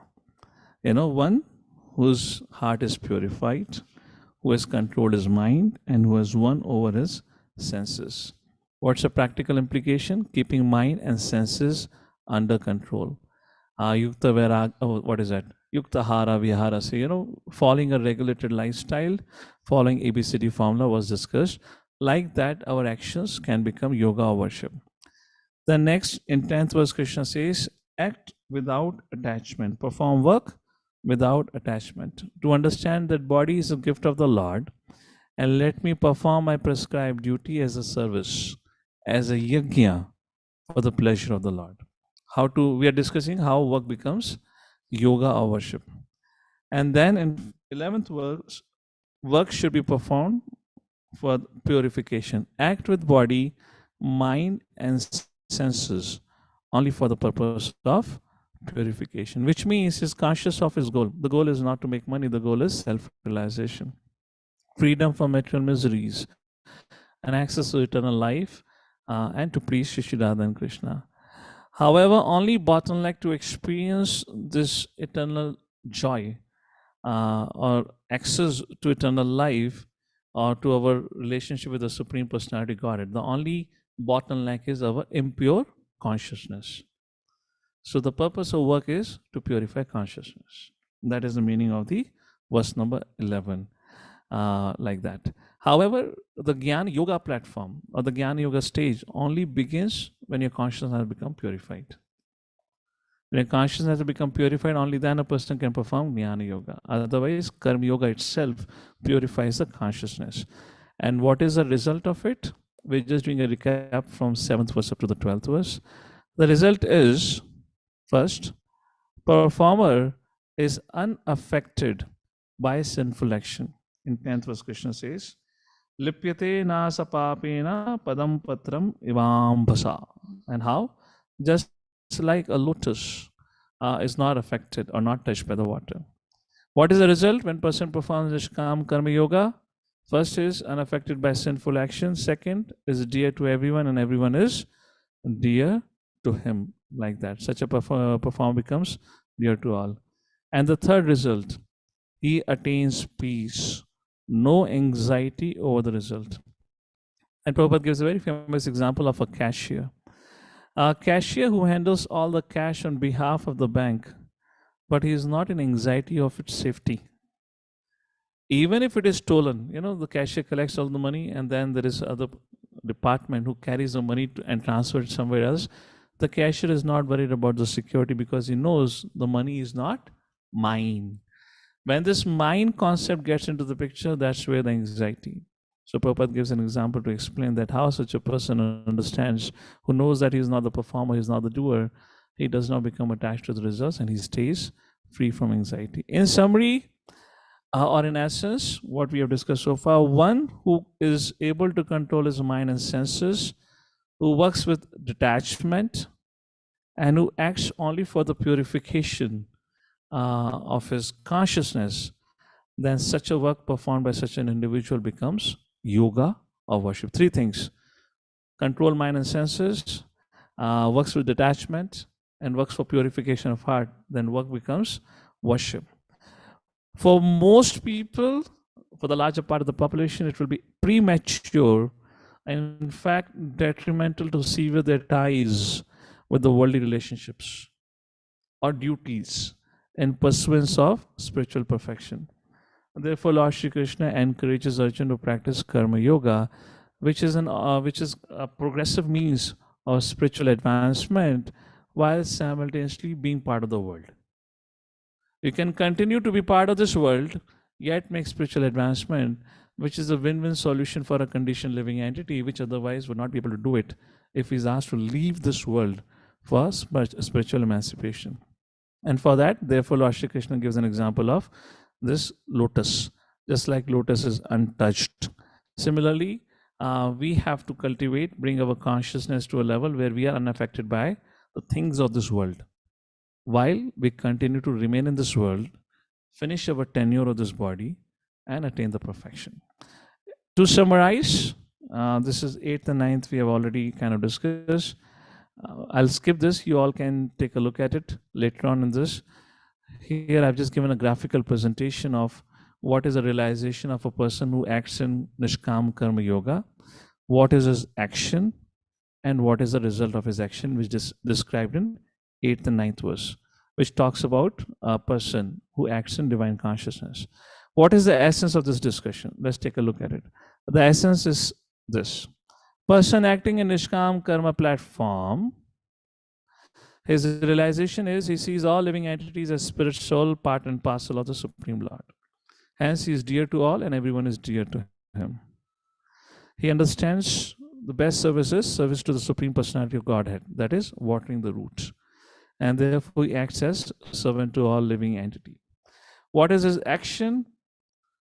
Mind and senses are completely controlled. Therefore, he is dear to everyone. He is in pure consciousness. Pure consciousness leads to mind and sense control. And therefore, there is no chances of his deviating from Krishna consciousness. And what is the result? He never gets entangled into any sinful reaction. How can Arjuna be offensive to others? Prabhupada raises this question, the purport. Arjuna was not offensive because soul cannot be killed. Arjuna was not fighting, but only carrying out desires of Krishna in Krishna consciousness. Therefore, Krishna consciousness becomes a perfect way of living our life in this world. And to conclude with verse number 12, Lord Shri Krishna said, made a difference. He said, where the peace formula is given, a kind of a purview of the peace formula, about two things. One is a person who has given up his attachment to karma phal, and one who is not practicing Krishna consciousness. One who is practicing Krishna consciousness, he attains peace. One who is not performing Krishna consciousness, he remains always disturbed. Attachment to activities and results only leads into anxiety and causes entanglement. Whereas attachment to serving Krishna, Yukta karam phalam tyaktva. A person only attached to Krishna and is eager to please Krishna, serve Krishna like that way, is in a liberated state. Thus, such a person is always in peace in Krishna consciousness. And this is said to be a secret of Krishna consciousness. Realization that there is no existence besides Krishna in the platform is the platform of peace and fearlessness. And this brings us to a conclusion of this whole subject matter of Karma Yoga. And now we come to the next subject matter, wherein Arjuna pondered. But my dear Lord, how can I be detached from actions which are performed by me? Yes or no? Everyone, whenever they perform an action, even people before performing an action becomes attached to the results that they start dreaming that they would get. Yes or no? Before even person does anything, he has already dreamt of what results he would get, and he's attached to it. And even before he has started performing an action, he simultaneously becomes fearful, considering the situation. If I do not get the results, what will happen? So there is so much attachment. The question arises, how can we, or Arjuna ponders, so he kind of asks, my dear Lord, how can I not be attached, or how can I be detached from the actions that are performed by me? And the answer to that, Krishna gives in 13 to 16th verse. Let's go verse by verse. Verse number 14. This is 14, 15, and 16, where the answer is. In fact, from 13th verse it begins. Let's take a look at 13th verse. Sarva karmani manasa sanyasyaste sukham vashi navadvare pure dehi naiva kurvanna karyam. So Navadware Pure. Pure means Nagar.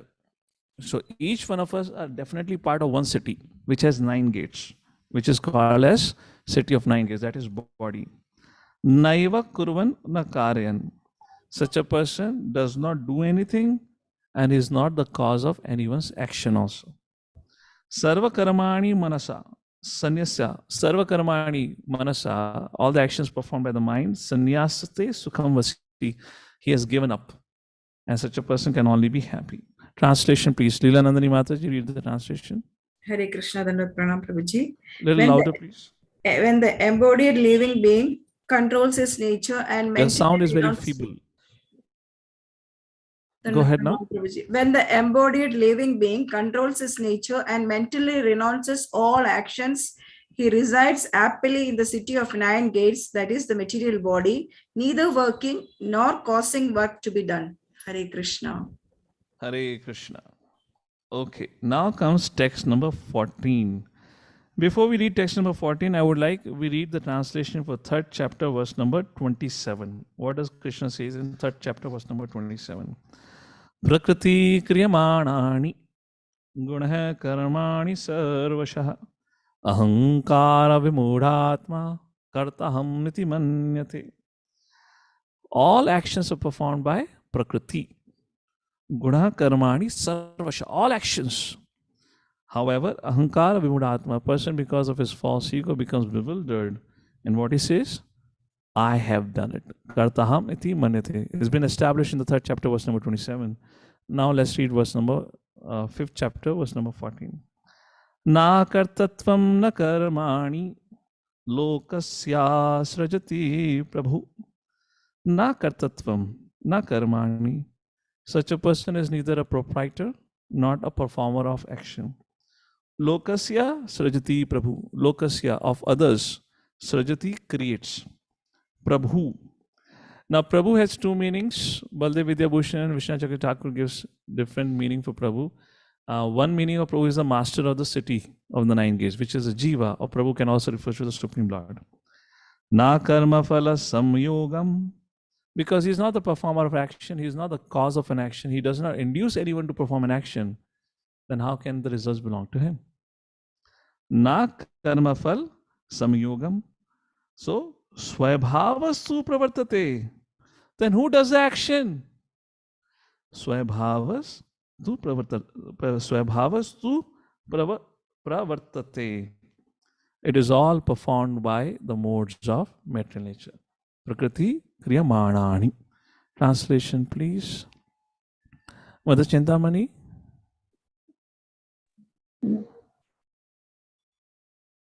The embodied spirit, master of the city of his body, does not create activities, nor does he induce people to act, nor does he create the fruits of action. All this is enacted by the modes of material nature. Question can be raised, if I don't do anything, I do not induce anyone to perform an action. And Lord, my dear Lord, you are saying, therefore, there is no question of the result belonging to me. Everything is done by the material nature. Who induces material nature? Who instructs material nature to perform an action? Is it Krishna or is it I? If I am not doing anything, then why the law of karma is there? The law of karma does not mean anything, right? Law of karma is what? Is to regulate one's activities in a way by telling person what is right, what is wrong, and holding them responsible for that. If you do pious activity, you get pious results. If you do sinful activity, you get sinful results. So that's a point can be raised, or that's a point is raised by Acharyas. So who induces material nature?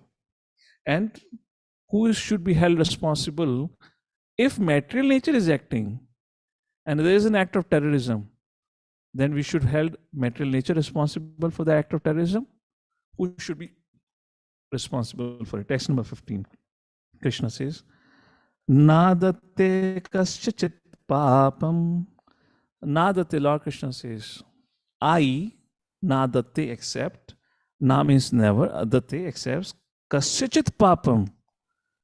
Anyone's sin. Na chaiva sukritam vibhu. Vibhu means Supreme Personality Godhead. Neither I or nor I have got to do anything with the pious actions of anyone. Ajnanina vratam jnanam. Ajnanina means ignorance. Avratam means covered. Jnanam, because one's intelligence is covered over by ignorance. Tena muyanti jantavaha. Thus, such a living entity is bewildered, not knowing who is the performer of action or who induces action. Please read the translation. Nor does the Supreme Lord assume anyone's sinful or pious activities.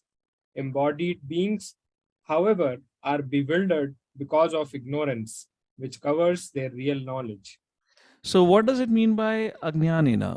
What ignorance is he covered over? If you read in the purport, Prabhupada writes in the middle of the purport, because he's a jiva, living soul. Anshul found it, read from there, in the middle of the purport. He has a capacity to desire by his free will. Somebody found it? Yeah, because he's a living soul, he has the capacity to desire by his free will. Such desire is fulfilled only by the omnipotent Lord. And so, when the living entity is bewildered in his desires, the Lord allows him to fulfill those desires. But the Lord is never responsible for the actions and reactions of the particular situation which may be desired.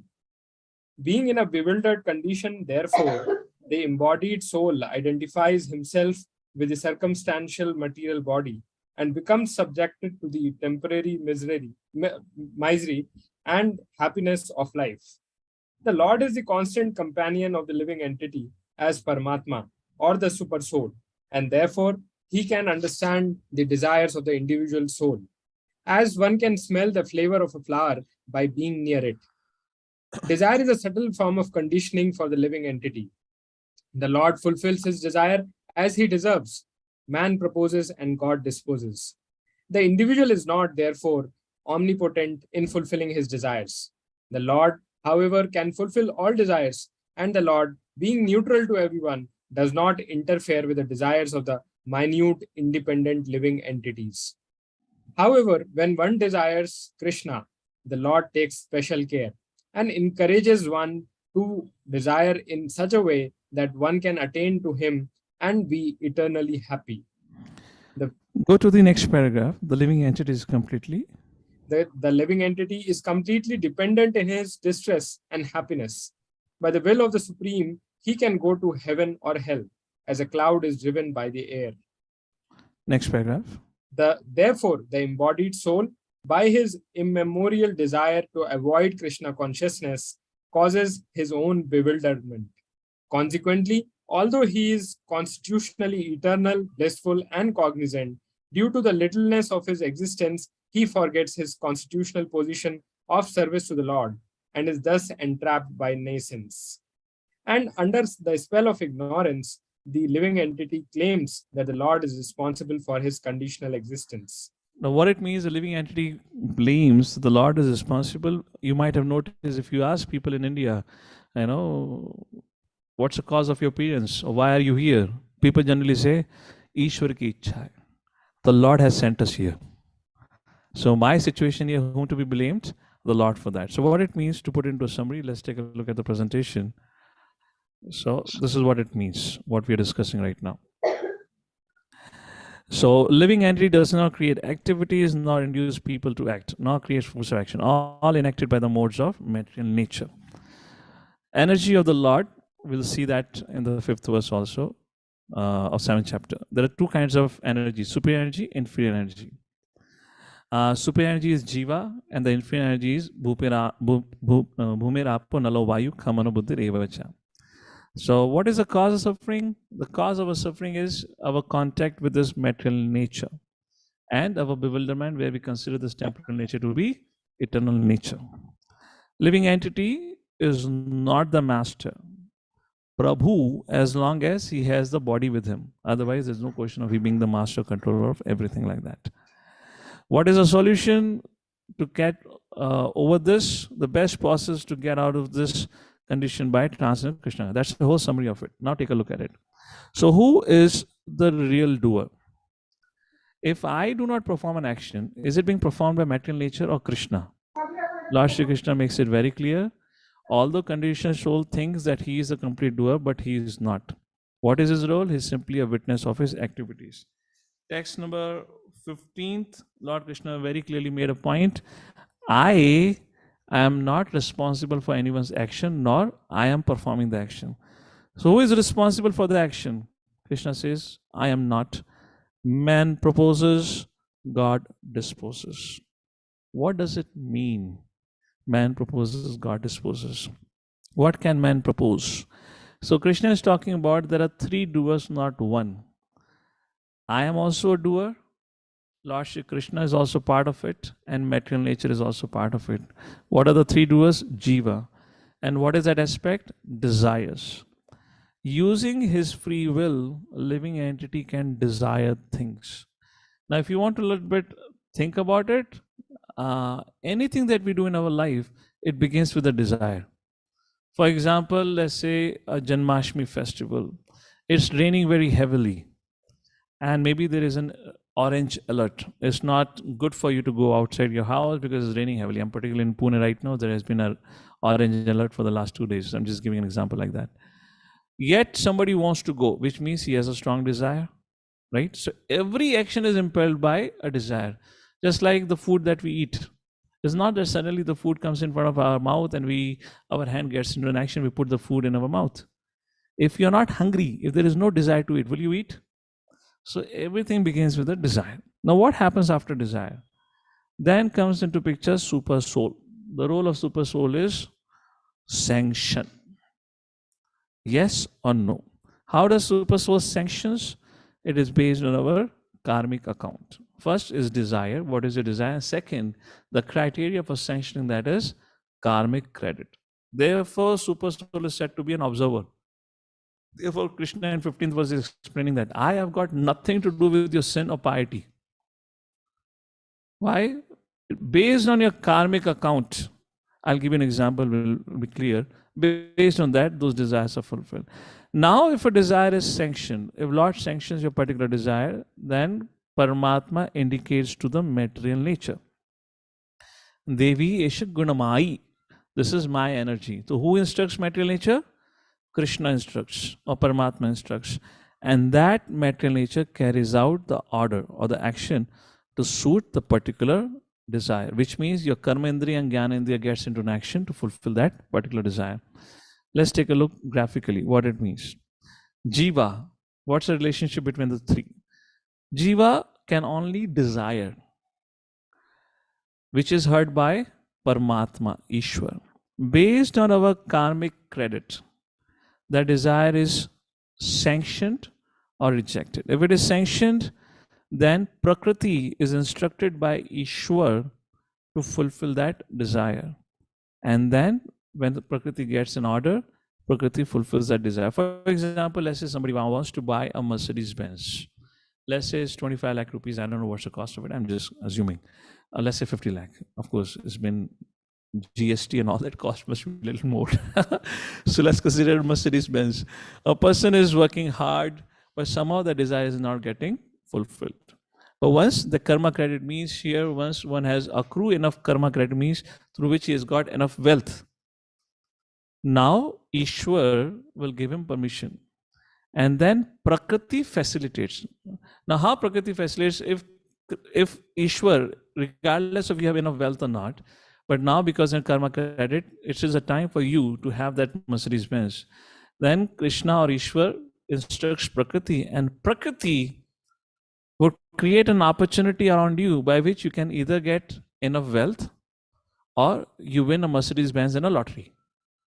Because it is a time for you. So which means you might get a promotion, or else your friend would have bought a lottery ticket for you just because he's a friend of yours, and on a birthday gift he gave you a lottery ticket, and in that lottery ticket you won $100,000 as lottery prize. Who facilitated that? Prakriti. Who induced Prakriti? Ishvara, based on your karmic account. So Jiva as a result becomes temporarily happy. This is not the end of the story. We become temporarily happy, but there is +1 in the desire. Now he wants Lexus. Mercedes Benz is too small for my family car. I want Lexus. Or maybe I don't know what is the next brand probably to that, Lamborghini or whatever. I want something else. I want better. So the point is, even when your desire gets fulfilled, the journey of getting the desire fulfilled was strenuous, was painful. You had to really work hard for it. You had to acquire enough pious credits for that desire to be fulfilled. And even when the desire is fulfilled, you still remain unsatisfied. Now, what would happen if in case your desire is rejected? If a person does not have enough karma credit, the desire is rejected, then what happens? Jiva becomes frustrated and hopeless. Knowing this fact, when Arjuna asks the question, how can I be detached from the results of my action? When person understands I am not the doer, then there's no question of being attached to the results. So, if somebody still says, who is the doer? Here's a classic example. Famous example of Muhammad Ali, who at very young age became a world champion. And when he became the world champion, he was only 18-year or 19-year-old boy. He declared, I am the greatest and nobody can ever defeat me. After a few years, he developed a Parkinson disease. And when he was around, I don't know exactly 25, 26 or 28-year-old, whatever the age he got the disease, he could not even lift a cup of coffee. And then when he was somehow able to overcome the disease around the age of 34 or 35, again he declared that he wanted to get into a world championship. And fight was organized. But just a few weeks before that fight, he walked out and he said, no, I have come to the realization I cannot always be the world champion. I cannot control my destiny. So who is the doer? So what happens when we think I'm in control of everyone, everything? I can get what I want. I'll beat my rival. I'll work for 18 hours a day and finish. Only thing is frustration. And therefore Krishna says, one who understands this concept that the results are not yours, such a person who engaged in devotional life, such a person only can attain to peace. So with this, we come to the conclusion of our discussion here up to verse number 16. Let's read verse number 16 and we conclude for today. Jnanena tu tad ajnanam yesham nashitam atmanah tesham adityavat jnanam prakashyati tatparam. By knowledge, you can defeat ajnana. Yesham nashitam atmanaha. So by knowledge, when ignorance is destroyed, tesham adityavaj jnanam. Like the rising sun, the knowledge, like the rising sun, prakashati tatparam. Just like in the morning when there's a rising sun, it disappears fog. Similarly, when one has received transcendental knowledge, it destroys all the ignorance.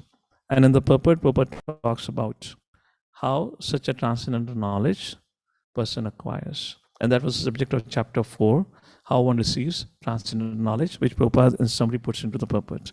So that is a discussion which we should take it next time, where in this following verses from 16 to 18th verse, Krishna talks about enlightenment through this transcendental knowledge. Before I take up some questions, there could be some questions on this. Let me just see if I have anything else on the presentation. A question for all of you. How would you answer the following? This is a very simple question now. A child asks, is Supreme Lord responsible for all our sufferings and pleasure? Who is responsible? If you see, Supreme Lord sanctioned it. So is he responsible? Or I am to be blamed because I desired it? So our Vedic scriptures completely destroys this whole idea of victimhood.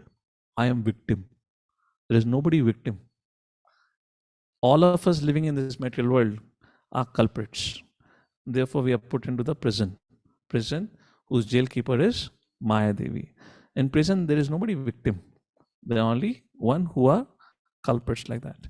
So the desire is responsible for whatever happens. So question comes, how to purify the desire? With that, we'll conclude our discussion.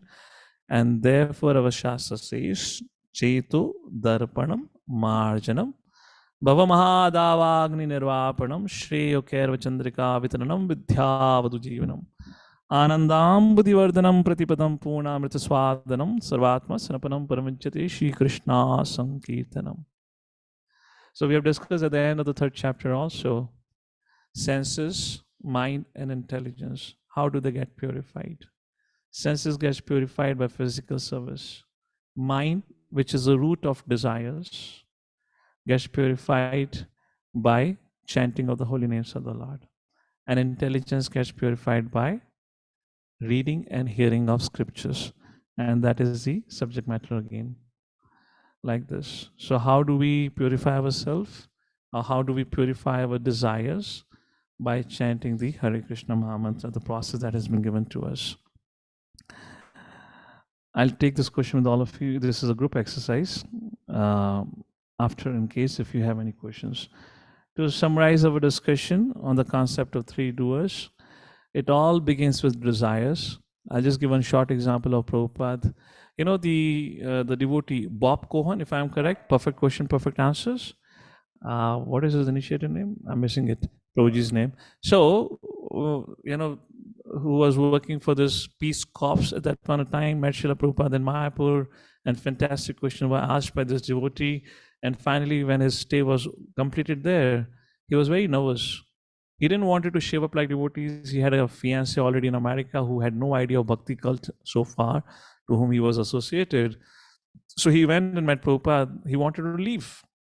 And he said, Swamiji, I'm so happy, Prabhupada, I'm so happy that whatever you taught me, I have learned a lot. But I don't think so I'm yet willing to give up my education. He was still a student. I have a fiancé. I'm not yet ready to shave up and do things like that. And he writes, Prabhupada with a smile on his face, he said, oh, no problem. Just make sure you do one thing. Always keep the right association. And then Bob Cohen, I'm sorry, you're missing the name of this devotee. Prabhuji said, I understood what it means. Always stay in association of Krishna's devotee. And that's what happened. He went back to New York. He found the devotees. He stayed in touch with them. And later on, he and his wife name is, I believe, Bhakti Mataji. Prabhu's name I'm missing right now. They both of them became initiated devotee. Brahmatirtha Prabhu, correct. His case, Brahmatirtha Prabhu and Mother Bhakti, they both took initiation and have been over 49 years, something around, have been married, have been serving Srila Prabhupada's mission. From where? keep the right association. So how desire gets transformed? If we keep the right association. It's a subject in itself, but some thoughts onto it. Hare Krishna. Any questions or clarification on the subject matter so far? What happens after this is Arjuna is going to ask, oh, my dear Lord, but what to do? People who are not willing to change themselves. Even if they know, how the material life is miserable, yet they perform sinful actions. So Krishna will speak ahead on that regard. Any clarification on today's subject?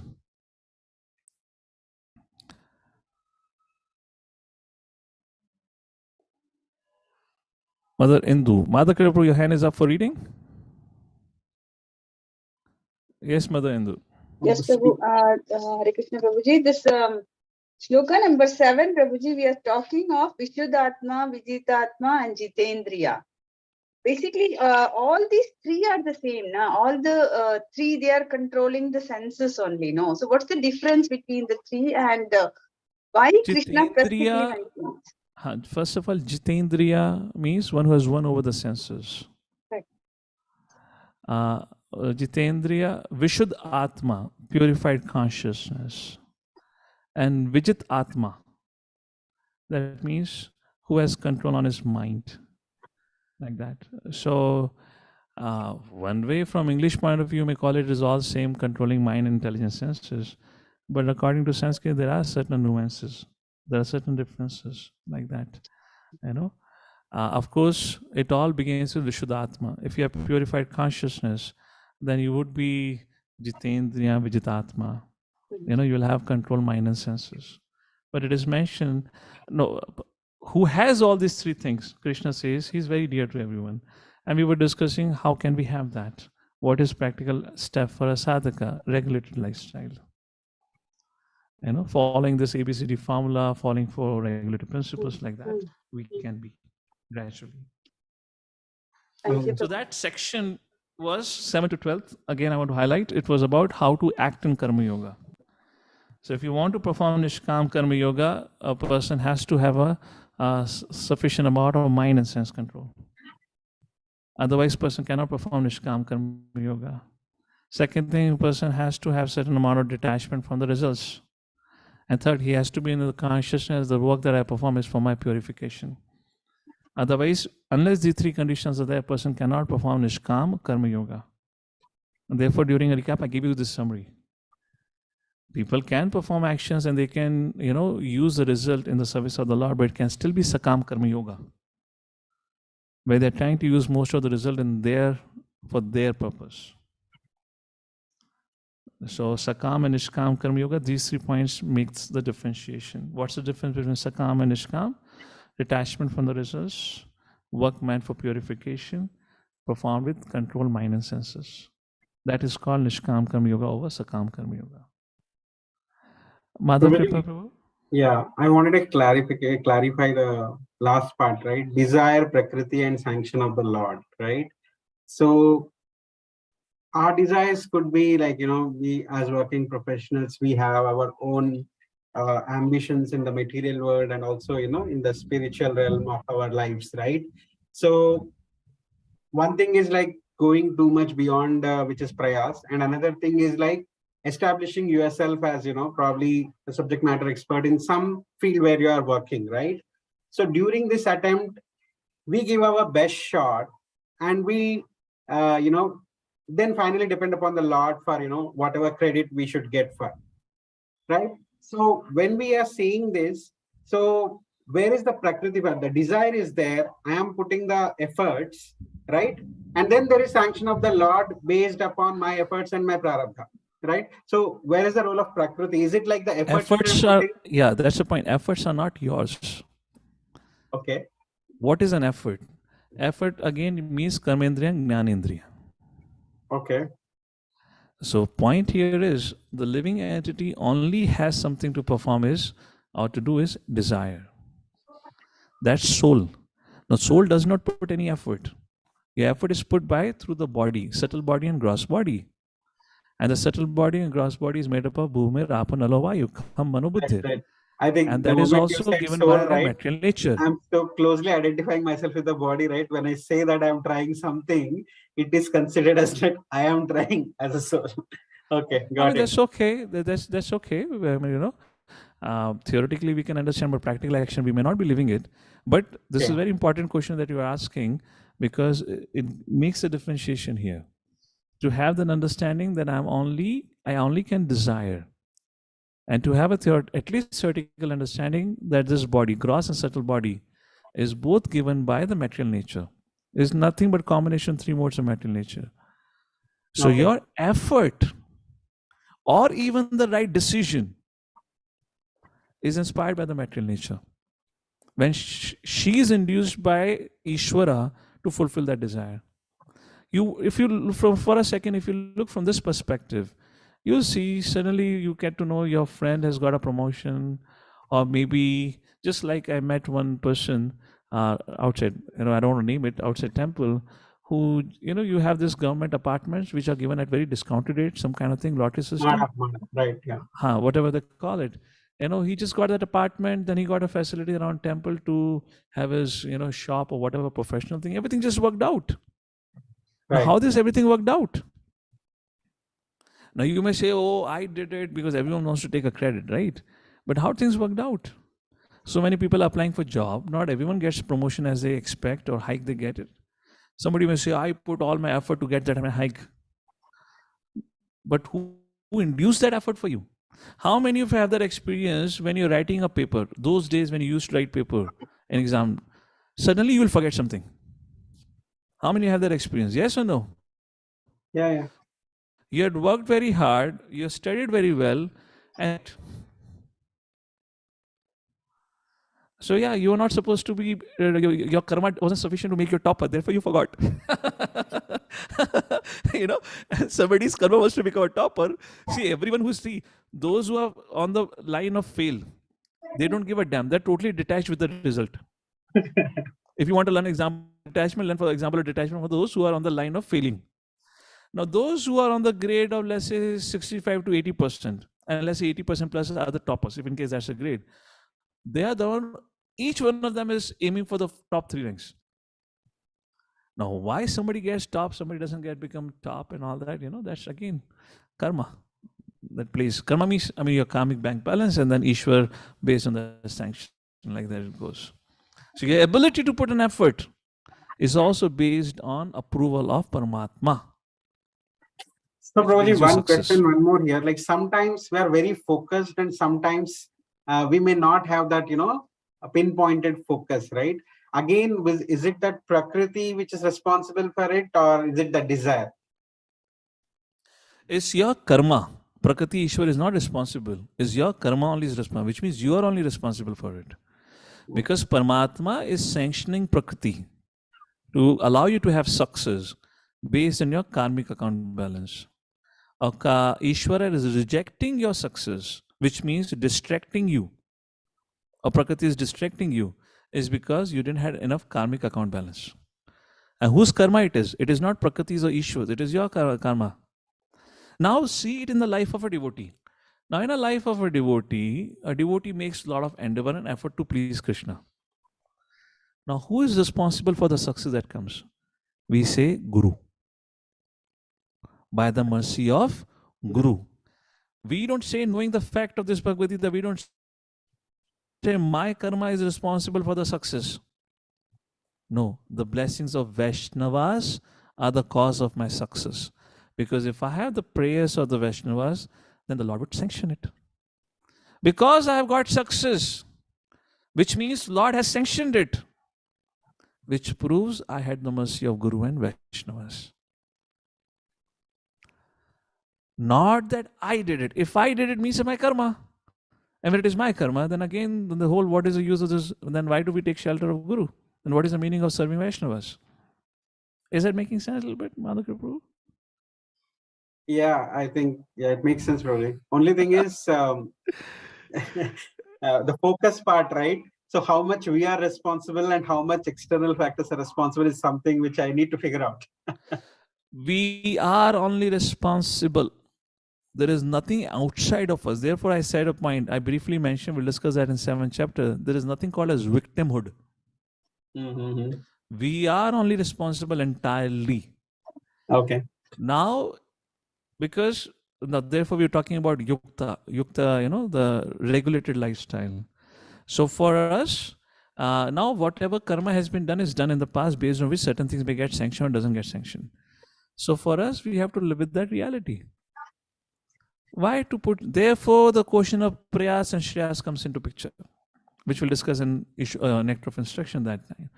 You put your best 8 hours of work time, or maybe let's say 10 hours. But you draw a line. I'm not going to do beyond it. Because after that, it is for my spiritual nourishment, for my personal well-being, for my family life, or spending time with devotee community. It is not that somebody is working 14 hours and somebody is working for 8 hours.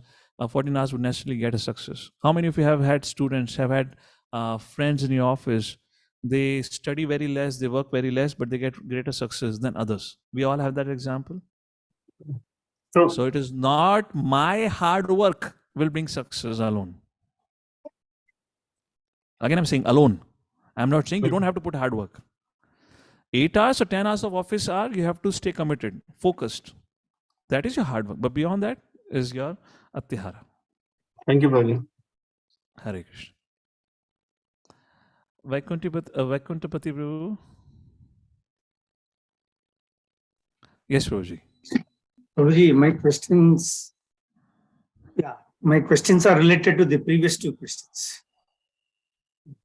Now, take the previous question only, where Prabhu was talking, and he was talking about, the desire and Prabhu's sanction, and finally Prakriti doing it. Now here, we also see in devotional service quite a few who have been in devotional service for a long time, who have been brahmacharis, okay? And then, or even grahasthas, for example. And after some time, after long years, there is a fall down, in the sense that the brahmachari wants to get married, or the grahastha divorces his wife, or whatever it is, a partner. So things happen. And then they get married to somebody else. Within the devotee community itself, it was also happening. So how do we classify this? How do we analyze this? Actually, it's a very simple thing. Either brahmacharya grahastha has got into some bad association because of which got a bad desire. Unless a person would have a desire to fall down, how can the fall down happen? Even for a person to watch a movie, I cannot believe somebody comes and tells me, I just accidentally watched a 3-hour long movie. 3-hour long accident is too long to happen. You say, I saw a 3-second YouTube trailer. I can still believe. I cannot even believe a 3-minute trailer was an accidental. Unless a person got hooked to it because he wanted to be hooked. My question was, is it because of insufficient credit in his account that he got such desires? Okay, now we are talking on a very particular case of devotee getting distracted. As I said, in case of devotee getting distracted, I was making a point from Nishkama Karma Yoga, Bhakti Yoga for that reason, is largely because of offenses. Offenses arises because of inattentiveness, as Srila Bhaktivinoda Thakur mentions. Inattentiveness in our chanting, inattentiveness in our Vaishnava dealings, inattentiveness in deity worship, inattentiveness towards our sadhana, reading and hearing. These all leads to offenses. And that offenses, when offenses keeps getting accrued, our papa mentality keeps on building up. Now in today's day and time, Ajamil was so fortunate that he only had one prostitute to see around. In today's day and time, it's so difficult. It's so easy for us to get distracted. Just at the fingertip, we can get distracted. So who is distracted, who is not distracted is itself a question today. How do we know who is distracted or not distracted? Only time will tell. Who is practicing sincerely? The time is the evidence. We cannot take a look at it and say, okay, this person looks to be practicing very steadily. That only time would reveal. We don't know who is distracted or not distracted. because we are living amidst distractions. Ajamil was not living amidst distractions. So it's very difficult that way. But yeah, that's the point, Prabhuji. All right, okay. So it's fine. So okay, so this is one part of it. Now going to the seventh text, verse, where Mataji was talking about. Now this ABCD, what you talked of, to get into that pure soul situation. And also, for the pure soul means what? The mind is pure, the senses are pure, and yes, the thought processes are pure, everything is pure. So you become a pure soul. There is no hatred or no attachment. Now, further, this senses, mind control and sense control, what we're talking, who controls his mind and senses. Now, this purity of the soul is linked with this. That is, once one attains the purity, then this purity of the control of the mind and soul will be easier. Control of the mind and the senses will be easier, or it is a separate endeavor. So Baldev Vidyabhushan, while discussing on this verse, he explains Vishuddha Atma as purified intelligence. Now, intelligence and consciousness are not too far off in that sense. Higher than intelligence is next, immediately is consciousness. So they're not too far off in that sense. If intelligence is corrupted, which means consciousness is corrupted, because ultimately your consciousness is functioning through the subtle body. So what in this verse it says, who has purified intelligence, Vijada Atma, controlled on his mind, and Jitendra, and the control on his senses. Who lives a regulated life in that way, according to the injunctions. Such a person is dear to all, and such a person finds everyone dear to oneself. Now, when the subject matter comes of soul, what I have understood on the subject matter, what's my understanding is, soul is always pure. Soul is surrounded by different types of airs, as we read in the second chapter. Actually, that is contamination because that is material. It is purifying our gross body and subtle body, largely subtle body. Deho, deho manaso deho geho, jo kichu mora. If you see different songs where acharyas also, they all talk about purification of the mind largely. That let my mind become engaged in the service of the Lord. Most of the battle is won if the mind can only think about Krishna. So it's largely purifying our subtle body, and how a subtle body, of what purification of a subtle body has to go through, where the higher than intelligence, is false ego, then comes consciousness. So the false ego keeps on dictating, I am the controller, I am the proprietor, I am the enjoyer. And this mentality, this thought process is what intelligence, our mind and senses are covered over with. So to get purified is, therefore we have to perform yajna. We serve others. We practice bhakti yoga, so that our intelligence and mind and senses gets purified of this contamination. And that thing was discussed in the third chapter also. These three are the sitting places of lust. So there I had discussed, again I'll say that, senses gets purified by physical services, mind gets purified by chanting of the holy names of the Lord, Cheto Darpanam Arjanam, intelligence gets purified by Shravanam and Swadhyaya. Therefore, these three things are prescribed for us to follow on day-to-day basis. Yeah. But because we are in the material world, we are in constant touch with material energy, we are in touch with the, we can say a conditioned living entities, it's very difficult for us to maintain a balance. That purity of consciousness or purity of purpose of my life. So that's the struggle. So how do we manage it if it is so difficult? Association. As I was quoting about our Brahmatita Prabhu's example, Prabhupada told him, all right, you're not ready for shaving up, you're not ready to join, you have to go and finish your study. Just keep one thing in your life, association.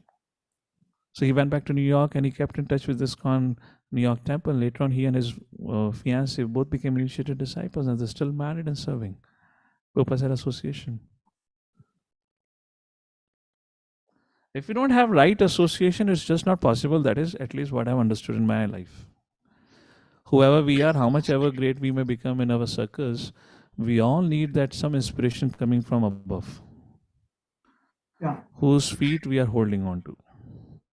And if that association is not there, very difficult. It is only for very advanced personalities who have that direct experience of Paramatma, who may derive their inspiration directly from Paramatma.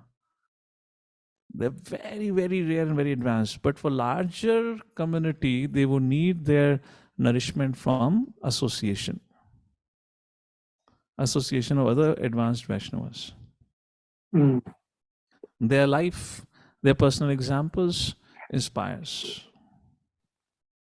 Of course, for all of us, we do have Prabhupada, no doubt about it. But some of us have not, most of us might not have seen Prabhupada. But we still need a living examples. Prabhupada is there, no doubt, but we still need a living example. If we don't have any living example, it will become very difficult. So, association therefore becomes the foremost. Thank you. These are my thoughts, Prabhuji. You want to add something to it? No, I was just wondering,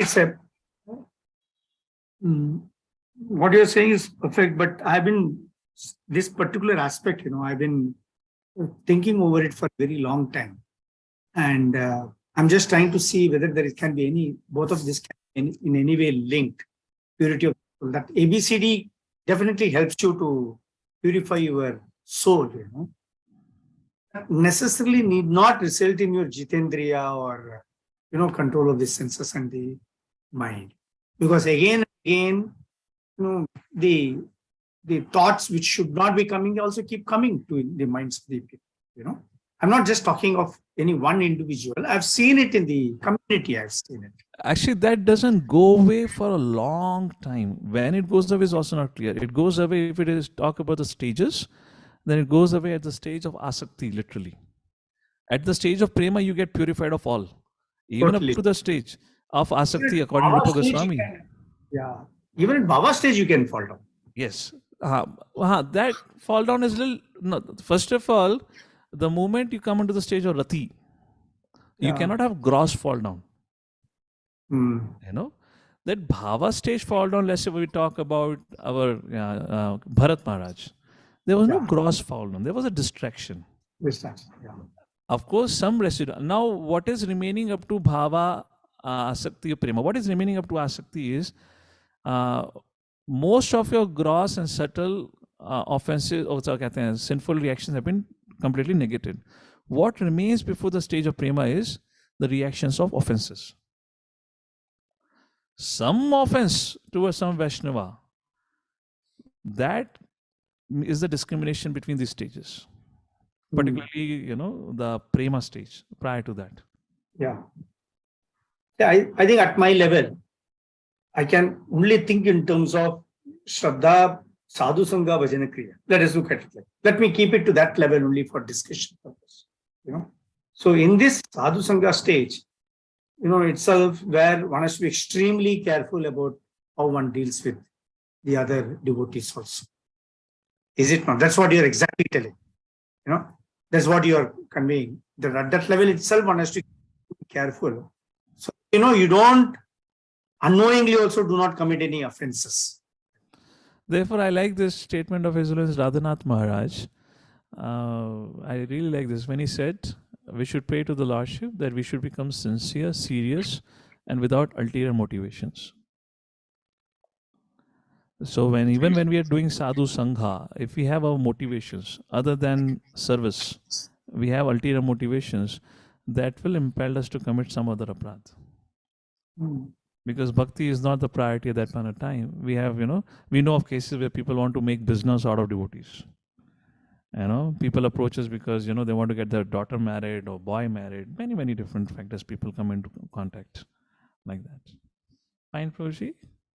Hey, Prabhu, we'll stop the discussion. There are many others also who have raised their hand and this subject will go on for a long time. Thank you very much, Prabhu, for all your hands. Hare Krishna. Anshul Prabhu? Unmutes. Yes, sure. Thank you. Hare Krishna, Dhanot Pranam, Prabhu. Thank you for the wonderful class, very insightful. So on the topic that was being discussed in the last couple of questions around the like Jiva desires, Paramatma sanctions, and then material creation, like material nature facilitates. So Paramatma sanctions based on our karmic credit, right? So like then and karmic credit is obviously basis the activities that we did, might not be in just this life, maybe in the past lives as well. One thing, just want to make a disclaimer here. Janmadi yasya yatha anvaryad itaras charteshu vigna swarat. Lord is called as swarat. So we cannot just put a condition the Lord is acting based on our karmic account. That is a condition. But Krishna is swarat. To use that condition or not to use that condition. But in the condition state, Lord generally does not get involved. There is a system design and everything functions according to system. So you have a desire, Paramatma will check your karmic account balance, sanctions it. But we should also remember, Paramatma is Swarat. So in a devotee life, that independence of the Lord is always there, whatever he wants to do it. And therefore, when somebody takes shelter of Guru, a bona fide Guru, that person should not go and show his hand to any astrologer. Because now no astrologer can tell you what's going to happen with you. And even if you show your hand to a good astrologer, he'll tell you, I cannot tell you anything about your life now. Because now you are under the shelter of bona fide Guru and the Lord. Now your life would flow according to their desires if you allow yourself to surrender to that degree. So please have that my concept of Swarad also in the picture when you go with the question. Yes, go with the question now. Thank you, Prabhu. So like then okay, so then the question becomes for people who are not spiritually inclined or not kind of into that Krishna consciousness. So then for them, at least like 2/3 of the results are being governed by their own actions, right? So one part of it is desires and one part of it is karmic credit, right? So then like and obviously when something not so good happens, then we say that it is because of our karmas. Then if something good happens, then would it not be right to call that it happened because of their effort or karmas or whatever? See, there was a little confusion in your mathematical calculation. Among the three, 1/3 was with Jiva, 2/3 was out of Jiva. 2/3 is Prakriti and Ishvara. And Ishvara is Swarat. And if he decides not to do it, what can you get it? So if you are a company owner and you have 30% stake and 70% stake with somebody else, who is the company's owner now? You cannot take a credit now. Right. Okay. So the Swarat. And Haribol, this is only half the formula we have discussed. The full formula will come in the 18th chapter. Yeah. When the 5 factors are discussed. Yeah. Okay. Definitely. So another part of the question, Prabhu. So like in so that is a little related to what we discussed in the last class. So from what I heard in the last class, I could make out that bhakti burns the reactions to aprarabdha karma, but not to the prarabdha karma. Is that a correct understanding, Prabhu? Well, this is a subject matter of discussion. What's the exact understanding for it? Prarabdha, in one sense, is not burnt, but it's minimized. Because if prarabdha is burnt, then you will die. Because you are living today because in this body because of your prarabdha karma. Your tenure in this body is decided because of your prarabdha karma. Aprarabdha, which you would have it in your next life. For this life, for example, when a child is born, a good astrologer would say, for example, you read about in the first kind about Parikshit Maharaj. His departure from this world was foretold. Why? Prarabdha karma. Your prarabdha karma is now because of certain actions we may do, we may get some additional karmas in this lifetime also. Therefore, what we are getting now, what we're not going to get is very intricate. That's 4th chapter Krishna discusses. But prarabdha karma, large part of it is kind of, they can tell you what will be your inclination. 24 saal, say 24 to 34 years, you'll have Shani Dasha, you'll have this Dasha, Dasha. What is that? That's prarabdha karma all, na? So when you take Diksha, your prarabdha karma is not destroyed, but your aprarabdha is destroyed. Your prarabdha karma is minimized. It's not that your initiation burns up all your prarabdha also. Now, why prarabdha is minimized? Because we need certain punishment as reminders to stay alert, not to create more aprarabdha karma. All right. Okay, bro. So then, like taking it this logic forward, so we see sometimes that very realized souls also have to undergo material discomforts. Some of our very like pure devotees also had to kind of face suffering because of COVID, etc. So, what is the reason for that? How do we understand that? When Prabhupada was undergoing any such troubles, Prabhupada said it's because of the sins committed by my disciples. First, in case of Diksha Guru. Second thing, if you're talking about such an advanced personality, is Krishna using them to teach us something very important, just like Prabhupada said to his disciples when Prabhupada was literally emaciated into bones. Prabhupada said, don't think this will not happen to you. The old age will come to everyone. So Krishna is using an example because Krishna is only going to use his pure devotee who has surrendered his mind and senses under the Lord's control to get utilized to teach lesson. Bhakti, His Holiness Bhakti Tirth Maharaj, his departure actually was kind of the way he departed, brought forth so many devotees who had went away from ISKCON in America in those days, back in 2005. So many devotees came back together, got united because they saw one practical example post Srila Prabhupada in America. One practical, because America had gone through a lot of rough phase. One practical example of person who actually had Krishna consciousness, attained Krishna consciousness, even such an extreme state of physical suffering,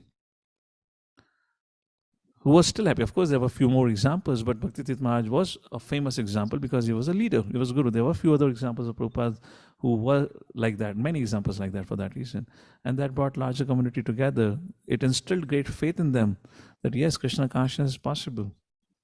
So their suffering was used by Lord Shri Krishna, just like Arjuna's state of crisis has been used by Krishna to teach us become Krishna conscious. You can read more about this. You can read more about this in Nectar of Instruction, text number 6th verse. Drashte svabhava chanitir vapuchasta doshe. Very beautiful verse. You can read that out. Sure, Prabhu. And then in this 13th verse that we read today, it is said that like the discussion is happening about a living being who renounces all actions. Just before this, Krishna said that someone who like a Nishkam Karma Yogi is better than a Jnani, right? Someone who's practicing Jnana Yogi. So then how come, but renounces all actions brings it back to the Jnana Yogi platform, right? Because a Nishkam Karma Yogi would be renouncing the results of actions. Yeah, let's not go by, let's go by Sanskrit here. So good question. Therefore, I did not read that time. I gave you Sanskrit meaning. It says Sarva Karmani Manasa. So what it means, renouncing the activities by the mind. It does not mean you do not engage in the activities. What in by renouncing the activities by the mind? Which means I am the doer. I did it. So giving up that is said by renouncing the activities by the mind. Look at the Sanskrit. Sarva Karmani Manasa. Sanyasya Aste Sukham Vashi. And that is the way you become happy. It is not said anywhere that you should not perform your action. Navadware puradehi naiva kurvana karayan. In such a way, such a person does not do anything, nor he is a cause of work done. All right? Got it. Otherwise, there was no need for having manasa. So, renunciation of work through the mind means the desire, the way you look at the work. I am the doer, I am the controller. That's the point, right? Yeah. Hare Krishna. Mother Manju?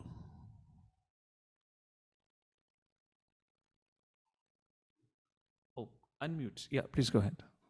Hare Krishna, Prabhu. Prabhu, actually, when we say about this 7th shloka, wherein saying about controlling senses. Just 1 second, Mother. Class is officially ended. I see we are going over time. So in case anyone has to leave, you're more than welcome to leave, okay? The class is kind of ended. We're having just question answers. Yes, Mother Manju. Hare Krishna, Dandat Pranam, Prabhu.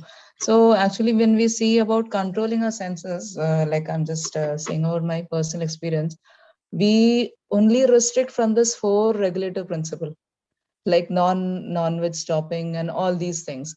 But other than that, how can we just draw a line about sense control? For example, if we take to eating itself, we take consume, like when we offer to prasad to Krishna, we consume so much, means we give so much of sweets, like as ISKCON has got so much of a sweet offerings and everything, and we don't have a control. So isn't that Therefore, yeah. therefore, had mentioned what it means, Vijit Atma, Jitendriya for us, regulated activities. So, for example, you're talking about prasadam. As a congregation, if possible, have a fixed schedule for prasadam. Monday, morning, afternoon, evening. This is what we prepare. No, at home though we are actually preparing every day, no, Prabhu. So we are No, that's what I'm obviously saying. For every day, for a week, you can have a schedule. For example, regulated. I'm giving an example. Just like, we have this attire, simple hairstyle, have saved us from so much headache. Otherwise, remember those college days when you get up in the morning, or those office days when you get up in the morning, you figure out one shirt first of all. Which shirt should I wear? And then after that, you spend 20 minutes looking for a matching jeans. And then half an hour for looking for the matching shoes. So much time used to go. Now we have got a simple dress, nothing to worry about it. Similarly, if you want to regulate this eating thing, you can sit back with the family and make a schedule. Every Monday morning means this. Every Tuesday morning means this. And when it comes to sweet, like we have our culture in Ashram, once in a week sweet. Now, before we came to ISKCON, we used to have sweet on Diwali, Holi, on the festivals. Yeah. If in case we've got used to it, then have this once in a week, we'll have a sweet. So this is called as regulated. So the way to practice Jitendriya, Vijita Atma, for anything and everything, there is a regulation required. Yeah. Let's say somebody, what? For example, Now, as you said, food, as you said, this can be regulated in this manner, provided the whole family agrees with the same point.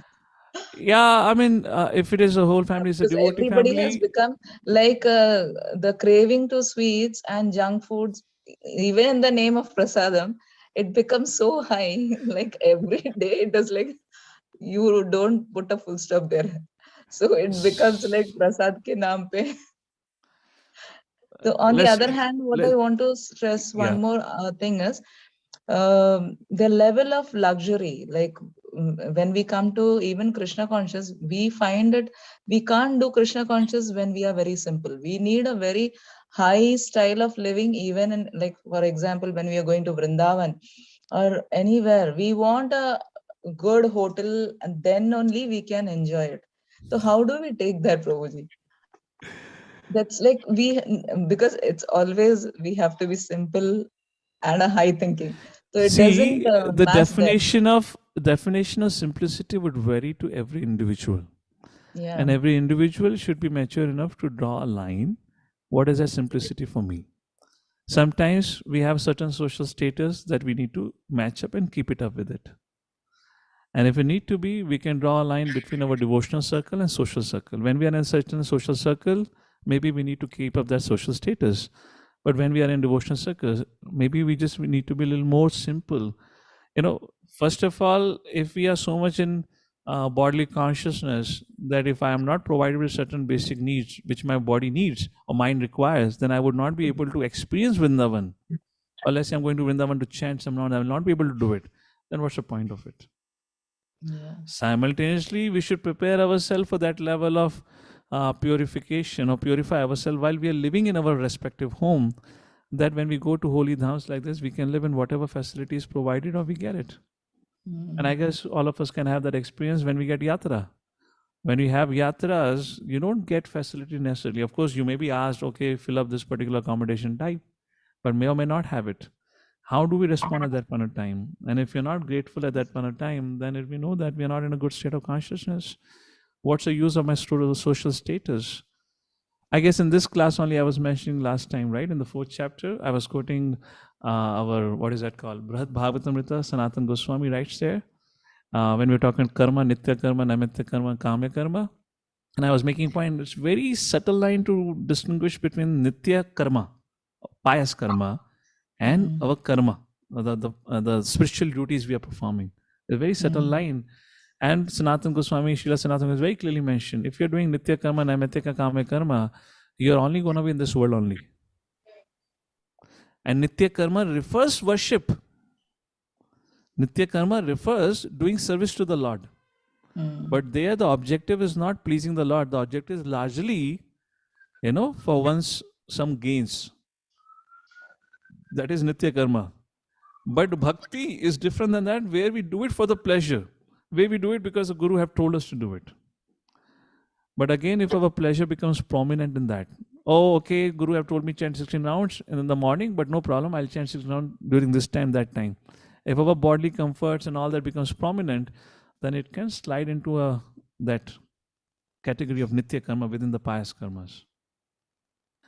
So in this regard, I would say either be a brahmachari, either be a grihastha.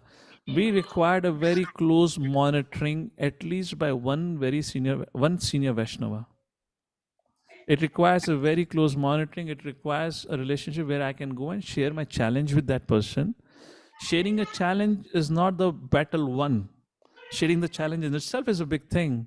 But the most important thing is following the solution which is given. I would say our advancement in Krishna consciousness is Jo bola so karo. Yes, sir. Aye, sir. Not that everyone who says I do that. If my senior have told me, do this, no question asked, I'm doing it. Because he knows me well. And how he knows me? Because I'm sharing about myself to him. I'm revealing my heart. These are my challenges.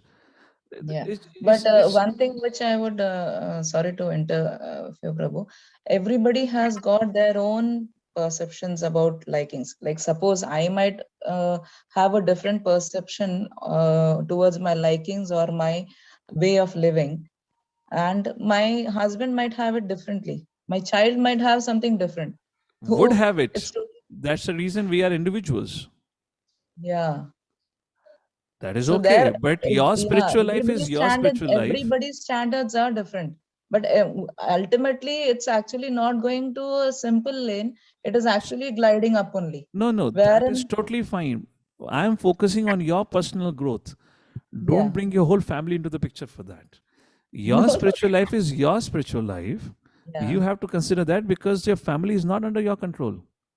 Every individual is going to have their own liking and disliking because we are individual souls. Even if because under family situation you have to go into a certain direction, my spiritual growth should not be compromised. For my spiritual growth to not compromise, I need to have one spiritual guidance.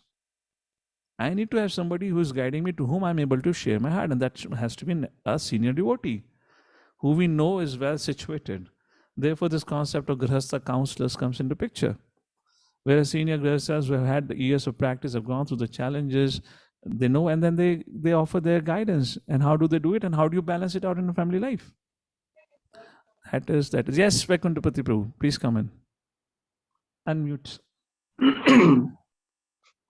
Mataji, this particular problem I have witnessed, I have seen, even in my own house, I have seen this problem. So ultimately, the bottom line is it has to be a self-control. It is all nice going to the senior and everything is there. But ultimately, we have to control. That is the only way we can solve this problem, especially on the sweets. Like I can never resist sweet. My wife also has got the same problem.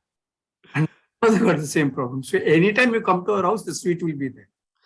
Now, both of us have brought ourselves under some control. Unless it is not a check through sugar is increased, we will not put a check through. It doesn't matter. Even if we have got sugar, we don't control it. So, the only way to this problem is let the sweet be there. You're talking about one sweet. You come to my house, I got 10 sweets every day. My God. So from this temple comes, that temple comes. It's so many temples prasad comes now. So the persons whom we are giving are all the visitors and the servants, everybody's there. And the lesser it is there inside the house, the easier it becomes. This I think is there. Maybe. Yeah, that works out, Prabhu. Yeah, this is the only way it can be. It has to be self-controlled. Sorry, Prabhu, I've just interrupted. No, Prabhu, that was the Totally, correct totally good answer. answer. Thank you. Make, Thank you. Brahmachari yeah. can only think philosophically what to do. Practically, this is the only way out. Give it out Yes, to Prabhu. others. Give it to the neighbors. My neighbors are all. Yeah. That's what I tried to do last time now when I made a lot of sweets. Hare Krishna, you all can send it to our center. We'll distribute. I'll give you the address. We'll do it, Prabhu. Yes, All Prabhu. right. Hare Krishna. All right. Okay. We have Ramesh Prabhu. Yes, please, Prabhuji, go ahead. Oh, unmute. Hare Krishna, Prabhu. Dhanavad Yes, pranams. Prabhu. Thank you. I have a couple of questions. One is we just discussed that, okay, the desires can divert our desires by the association. And then the mind can be purified through chanting and intelligence by reading Srila Prabhupada books. How about the false ego, Prabhu? Because that is the first thing that is the soul gets identified, and that's why. Tadvidi pranipatena pariprashnena sevya. We discussed that. 4th chapter 34th verse. The greatest sacrifice is to humble ourselves towards to the bona fide guru. And the greatest sacrifice one's false ego. We had discussed that time. So false ego gets purified by taking guidance, by taking shelter. Taking shelter means taking guidance. And taking guidance means following guidance. Is it like initiating and then taking the guidance from It's the not guru? only about initiation, it's about accepting some senior and then taking guidance and following guidance. False ego dictates, I know everything, I know what is right, and I'll follow it. Now, how do you want to purify false ego? Taking guidance, which means I ask and I follow. Therefore, I often say spiritual life should be a consulting environment and not an individual private business. I will do what I want to do. No, it should always be in consultation. Whoever we are, we should always function in consultation, ask devotees, and in case, again, going back to this point, purification of false ego. See, we would nonetheless be humbled. Like the statement, either you be humble or be ready to be humbled by the material nature. The same Lord as death personified, when it comes, will be humbled. But before that happens and we are so crazy we cannot accept it, better be humble towards a bona fide representative, ask what should be done, take that inquiry seriously and respond seriously and follow that in our life. That purifies false ego. And then eventually then we stop identifying ourselves as a body and then we are the doers. That eventually is eventually. That's not a overnight thing. What I understand, this whole identification of the body or not body, how much time it takes, a lot of time people ask this question. My take is this much. Stay absorbed in service. That is beyond bodily consciousness. Don't stay absorbed in the service that you want to do it. Stay absorbed in service which you have under guidance, discussed and accepted it. Stay absorbed now. That is, for me, is Krishna consciousness at my level. I don't get worried, oh, I've been so long, what's going on? Kahin nahi pahuncha main. Of course, we should evaluate, no doubt about it. But because most of the things in Krishna consciousness is awarded. It's given to us. Fine. Yes, thank you. The second question is, I got to ask, I was asked a question when I was taking a class in 18 days Gita program. This is one of the devotees said, we always say in the classes that the advancement is not good for the mankind, but he took an example of COVID, where because of the vaccination developed and then created by this mankind, then only everyone was able to come out. But how did COVID came? How can you reconcile back to that? And correct. Even how did what COVID have to came? take the vaccinations. Yeah. How did COVID came? COVID is also a side product of the advancement of the today's science only, no? See, in any, for example, I was working in a field of network security. We used to make smartphone security solutions. Now, you can only have smartphone security when there is somebody to break the smartphone. So to break the smartphone, we'll have to create a smartphone. We used to break the smartphones ourselves, and that is called as advisory in our field. And we'll publish a security advisory. The BlackBerry can be broken like this, and we publish a code. Some people capture a code, made an app out of it, and then they will become hackers like that. So the science has given us COVID vaccination. The foremost question should be asked: the science itself has given us a COVID. You give the problem, then solution. The solution itself is a beginning for new problem. After a period of time, we'll get to know how does COVID vaccine are resulting into what kind of things are happening. Okay. Yeah, because he also says that, okay, even devotees, if they need anything for like if they get ill or they need some medication, we still go to the hospitals, which is an advancement. And then why do we always keep saying we are not against advancement? This is something similar to what happens when life comes from life, right? Life from life. No, what is that? Easy journey to the plan. No, easy journey. Life comes from life. Yeah, life comes from life. Rameshwar Prabhu was not willing to publish that book because Prabhupada in that book very categorized scientists are rascals and like that, all that. It was first published in Germany, and then later on it was published. Even in South India, in what is that place which is Simachalam? What's that place? Vizag. There, one devotee had gone to invite one professor for a public program that was supposed to happen. And that devotee, that professor in his bookshelf had this Life Comes from Life. He said, "Oh, you belong to the institution where your founder Acharya written this book, Life Comes from Life. I'm planning to write a letter to President of India, say that they should ban you all because your founder Acharya is calling us fools and rascals." And then the devotee explained, no. He's not calling all scientists as fools and rascals. He's calling all atheistic scientists as fools and rascals. And the lady who was a professor, the senior most position in that college, she agreed, she understood. She accepted the invitation to become the guest of honor for the public program. So not like that. We're not against advancement. This is Yukta Viragya, Prabhupada taught us, right? So what we are saying is atheistic. All right, Prabhu? Okay, thank you, Prabhu. Thank you. Hare Krishna, Shashwat Prabhu. I had never thought there would be so many questions. I was thinking I'll end at 2:15 and Nitai got Haribol. I thought maybe devotees will not understand what's happening in the 5th chapter. Hare Krishna, Yes, Guruji. Shashwat Prabhu. I need a small clarification for the verse number 13, Prabhu. I'm reading the translation. When the embodied living being controls his nature and mentally renounces all actions, he resides happily in the city of 9 gates, the material body, neither working nor causing work to be done. So, Prabhu, here I need, what I understand, when the embodied living being controls his nature, it means he controls his impulses.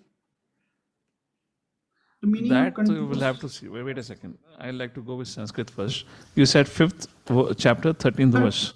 Yes, Prabhu.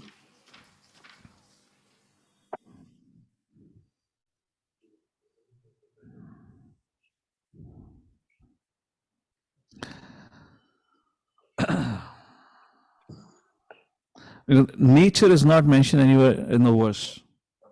And Prabhupada would give a lot of time conclusion about it in that. Sarva karmani manasa sanyasyaste sukham vashi. When the controls his nature, mentally renounces all actions, he resides happily, which I would believe, because Prabhupada in the purport focuses on desires.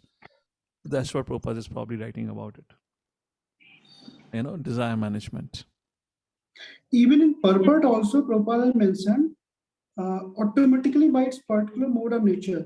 The activities of the body or the figurative city of body are conducted automatically by its particular modes of nature. Yeah, that's mode of nature. Sattva gun, Rajagun, Tamogun. Okay. So I mean, let's not go, let's understand the verse and what's the verse saying. Now, what living being controls his nature, there's no question of me controlling goodness, passion, ignorance. First of all, understand that. Just like what Atma has different set of meanings, body, mind, intelligence, as well as soul. Different contexts it can be used. Now here, the nature does not necessarily mean Sattvagun, Rajagun. There's no meaning of me controlling Rajagun, Sattvagun, Tamagun. That is not the statement like this.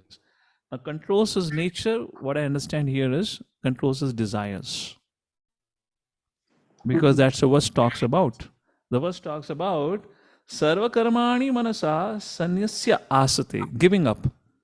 So what it indicates to? Controlling desires. When one gives up the desire to enjoy within the mind the results of one's action, giving up that. So controls his nature, which refers to controlling the desire and mentally renounces. That's the point it is. Okay. And the Prabhu, last line reads, neither working nor causing work to be done. Yes. So does this mean like becoming an observer? No, neither working nor causing work to be done, neither working, such a person does not perform a work, nor he induces anyone to perform an action. Why? It is all done by material nature. Okay. Okay. So he's just becoming an observer, isn't it, Prabhu? He just observing. One way of observer, okay, to say that he is just an observer, which is correct, because he cannot do anything. Soul doesn't do anything in that way. Yeah. Everything is done by the material nature. But what is the soul's action?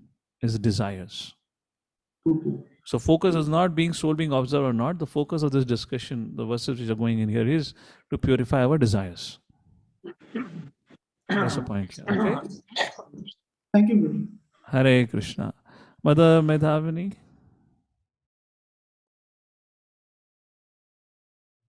Yes, Mother. Hare Krishna. Hare Krishna. Am I audible? Yes. Okay, so I have two questions. One from what Vaikuntapati Prabhu asked and what you answered. Like you said, the mind has to be completely focused on Krishna, right? If that is attained, then everything else will follow. So always we see that Krishna means all of his pure devotees. So can we understand that pure devotees in this definition can mean devotees who inspire us in Krishna consciousness? In that case, when we aspire or hanker or want or desire the association of such devotees, right? Is that also devotional service? Is that also amounting to thinking about Krishna? See, when you're thinking about devotees, devotees are supposed to inspire you, remind you of Krishna, that they're connected. Devotee is one of the paraphernalia of Lord. So I'm still not very clear with your question. So if you're thinking about devotee, if you're inspired by the devotee is only that person who inspires you to remember Krishna. Correct. That's it. So, I mean, so is that like we always read that Krishna is never alone, right? He's always in connection with his devotees, right? Okay. But although, we don't know if it's a pure devotee or not. I mean, I want to just understand the definition of a devotee when it mentions here that Krishna includes all of his devotees. Does it refer to devotees who inspire us? No, in the Nectar of Devotion also it is mentioned that generally you're saying about. So generally you're saying Krishna along with his devotees. Correct.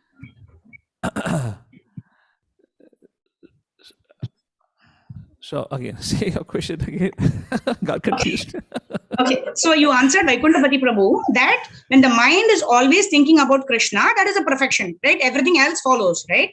So when you say mind has to always think about Krishna, and we read in Nectar of Devotion that Krishna includes his paraphernalia, which means his devotees. What is the definition of a devotee mentioned there? Is it any devotee who inspires me in Krishna consciousness, or does it refer to a pure devotee? Because in my case, I'm not able to distinguish who is a pure devotee, who is not.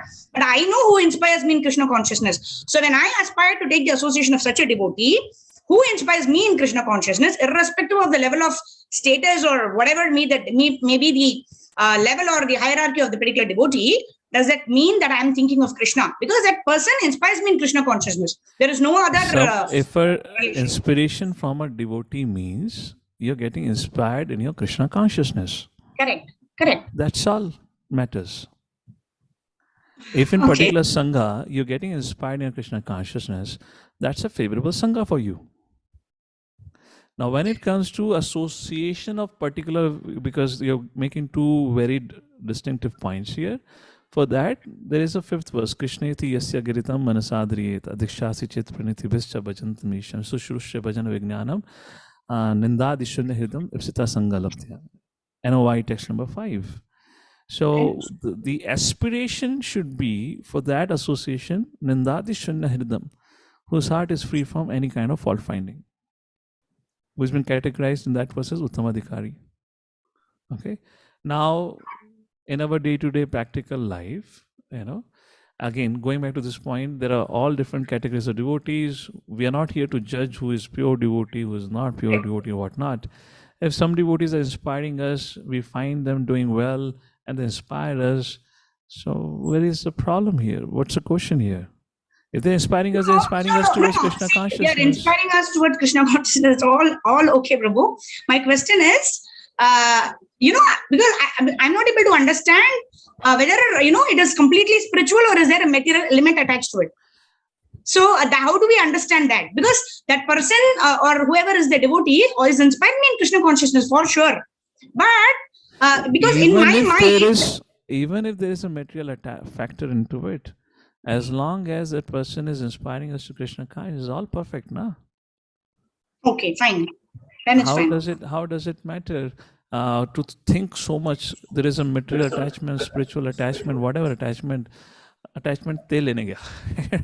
As long as that association is helping me in Krishna consciousness, just abide by the etiquettes of the particular association.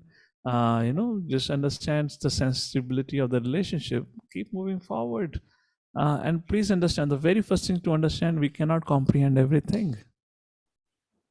We cannot understand everything. All right. Okay, Prabhu. And my second thing is, you mentioned to some of the Prabhu who asked this question about service, that you cannot do service that you like, but you have to do the service that is assigned to you. No, I'm not saying. Just let me put a disclaimer. I'm not saying you should not do the service you don't like. But majority should be. It should be a balance. Because then it becomes kama karma. Because I will only do what I like to do.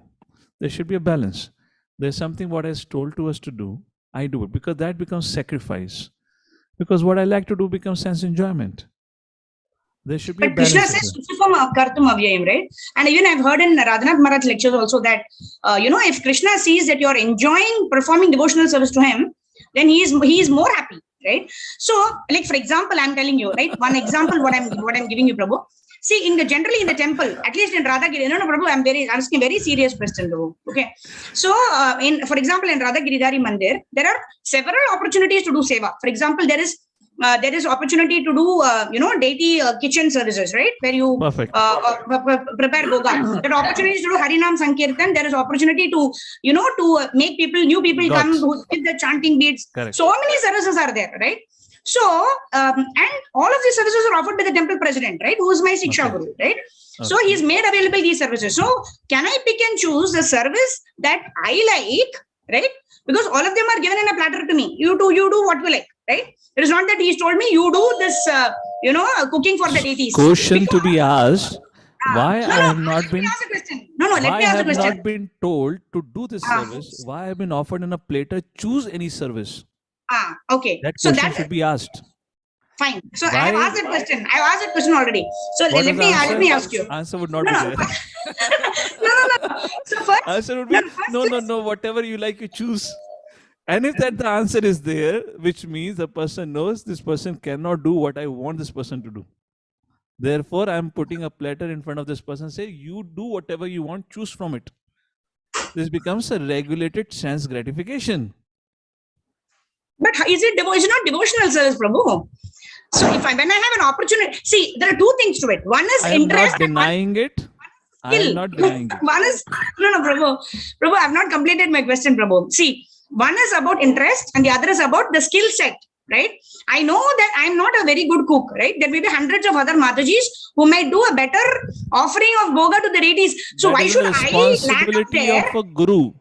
That's a responsibility of a guru or a leader to know what is your strengths and weaknesses and engage you. It is guru who engages disciple according to his or her skills, not a disciple chooses. Which Shastra Shloka says the disciple decides what is my strength and weakness and accordingly I choose.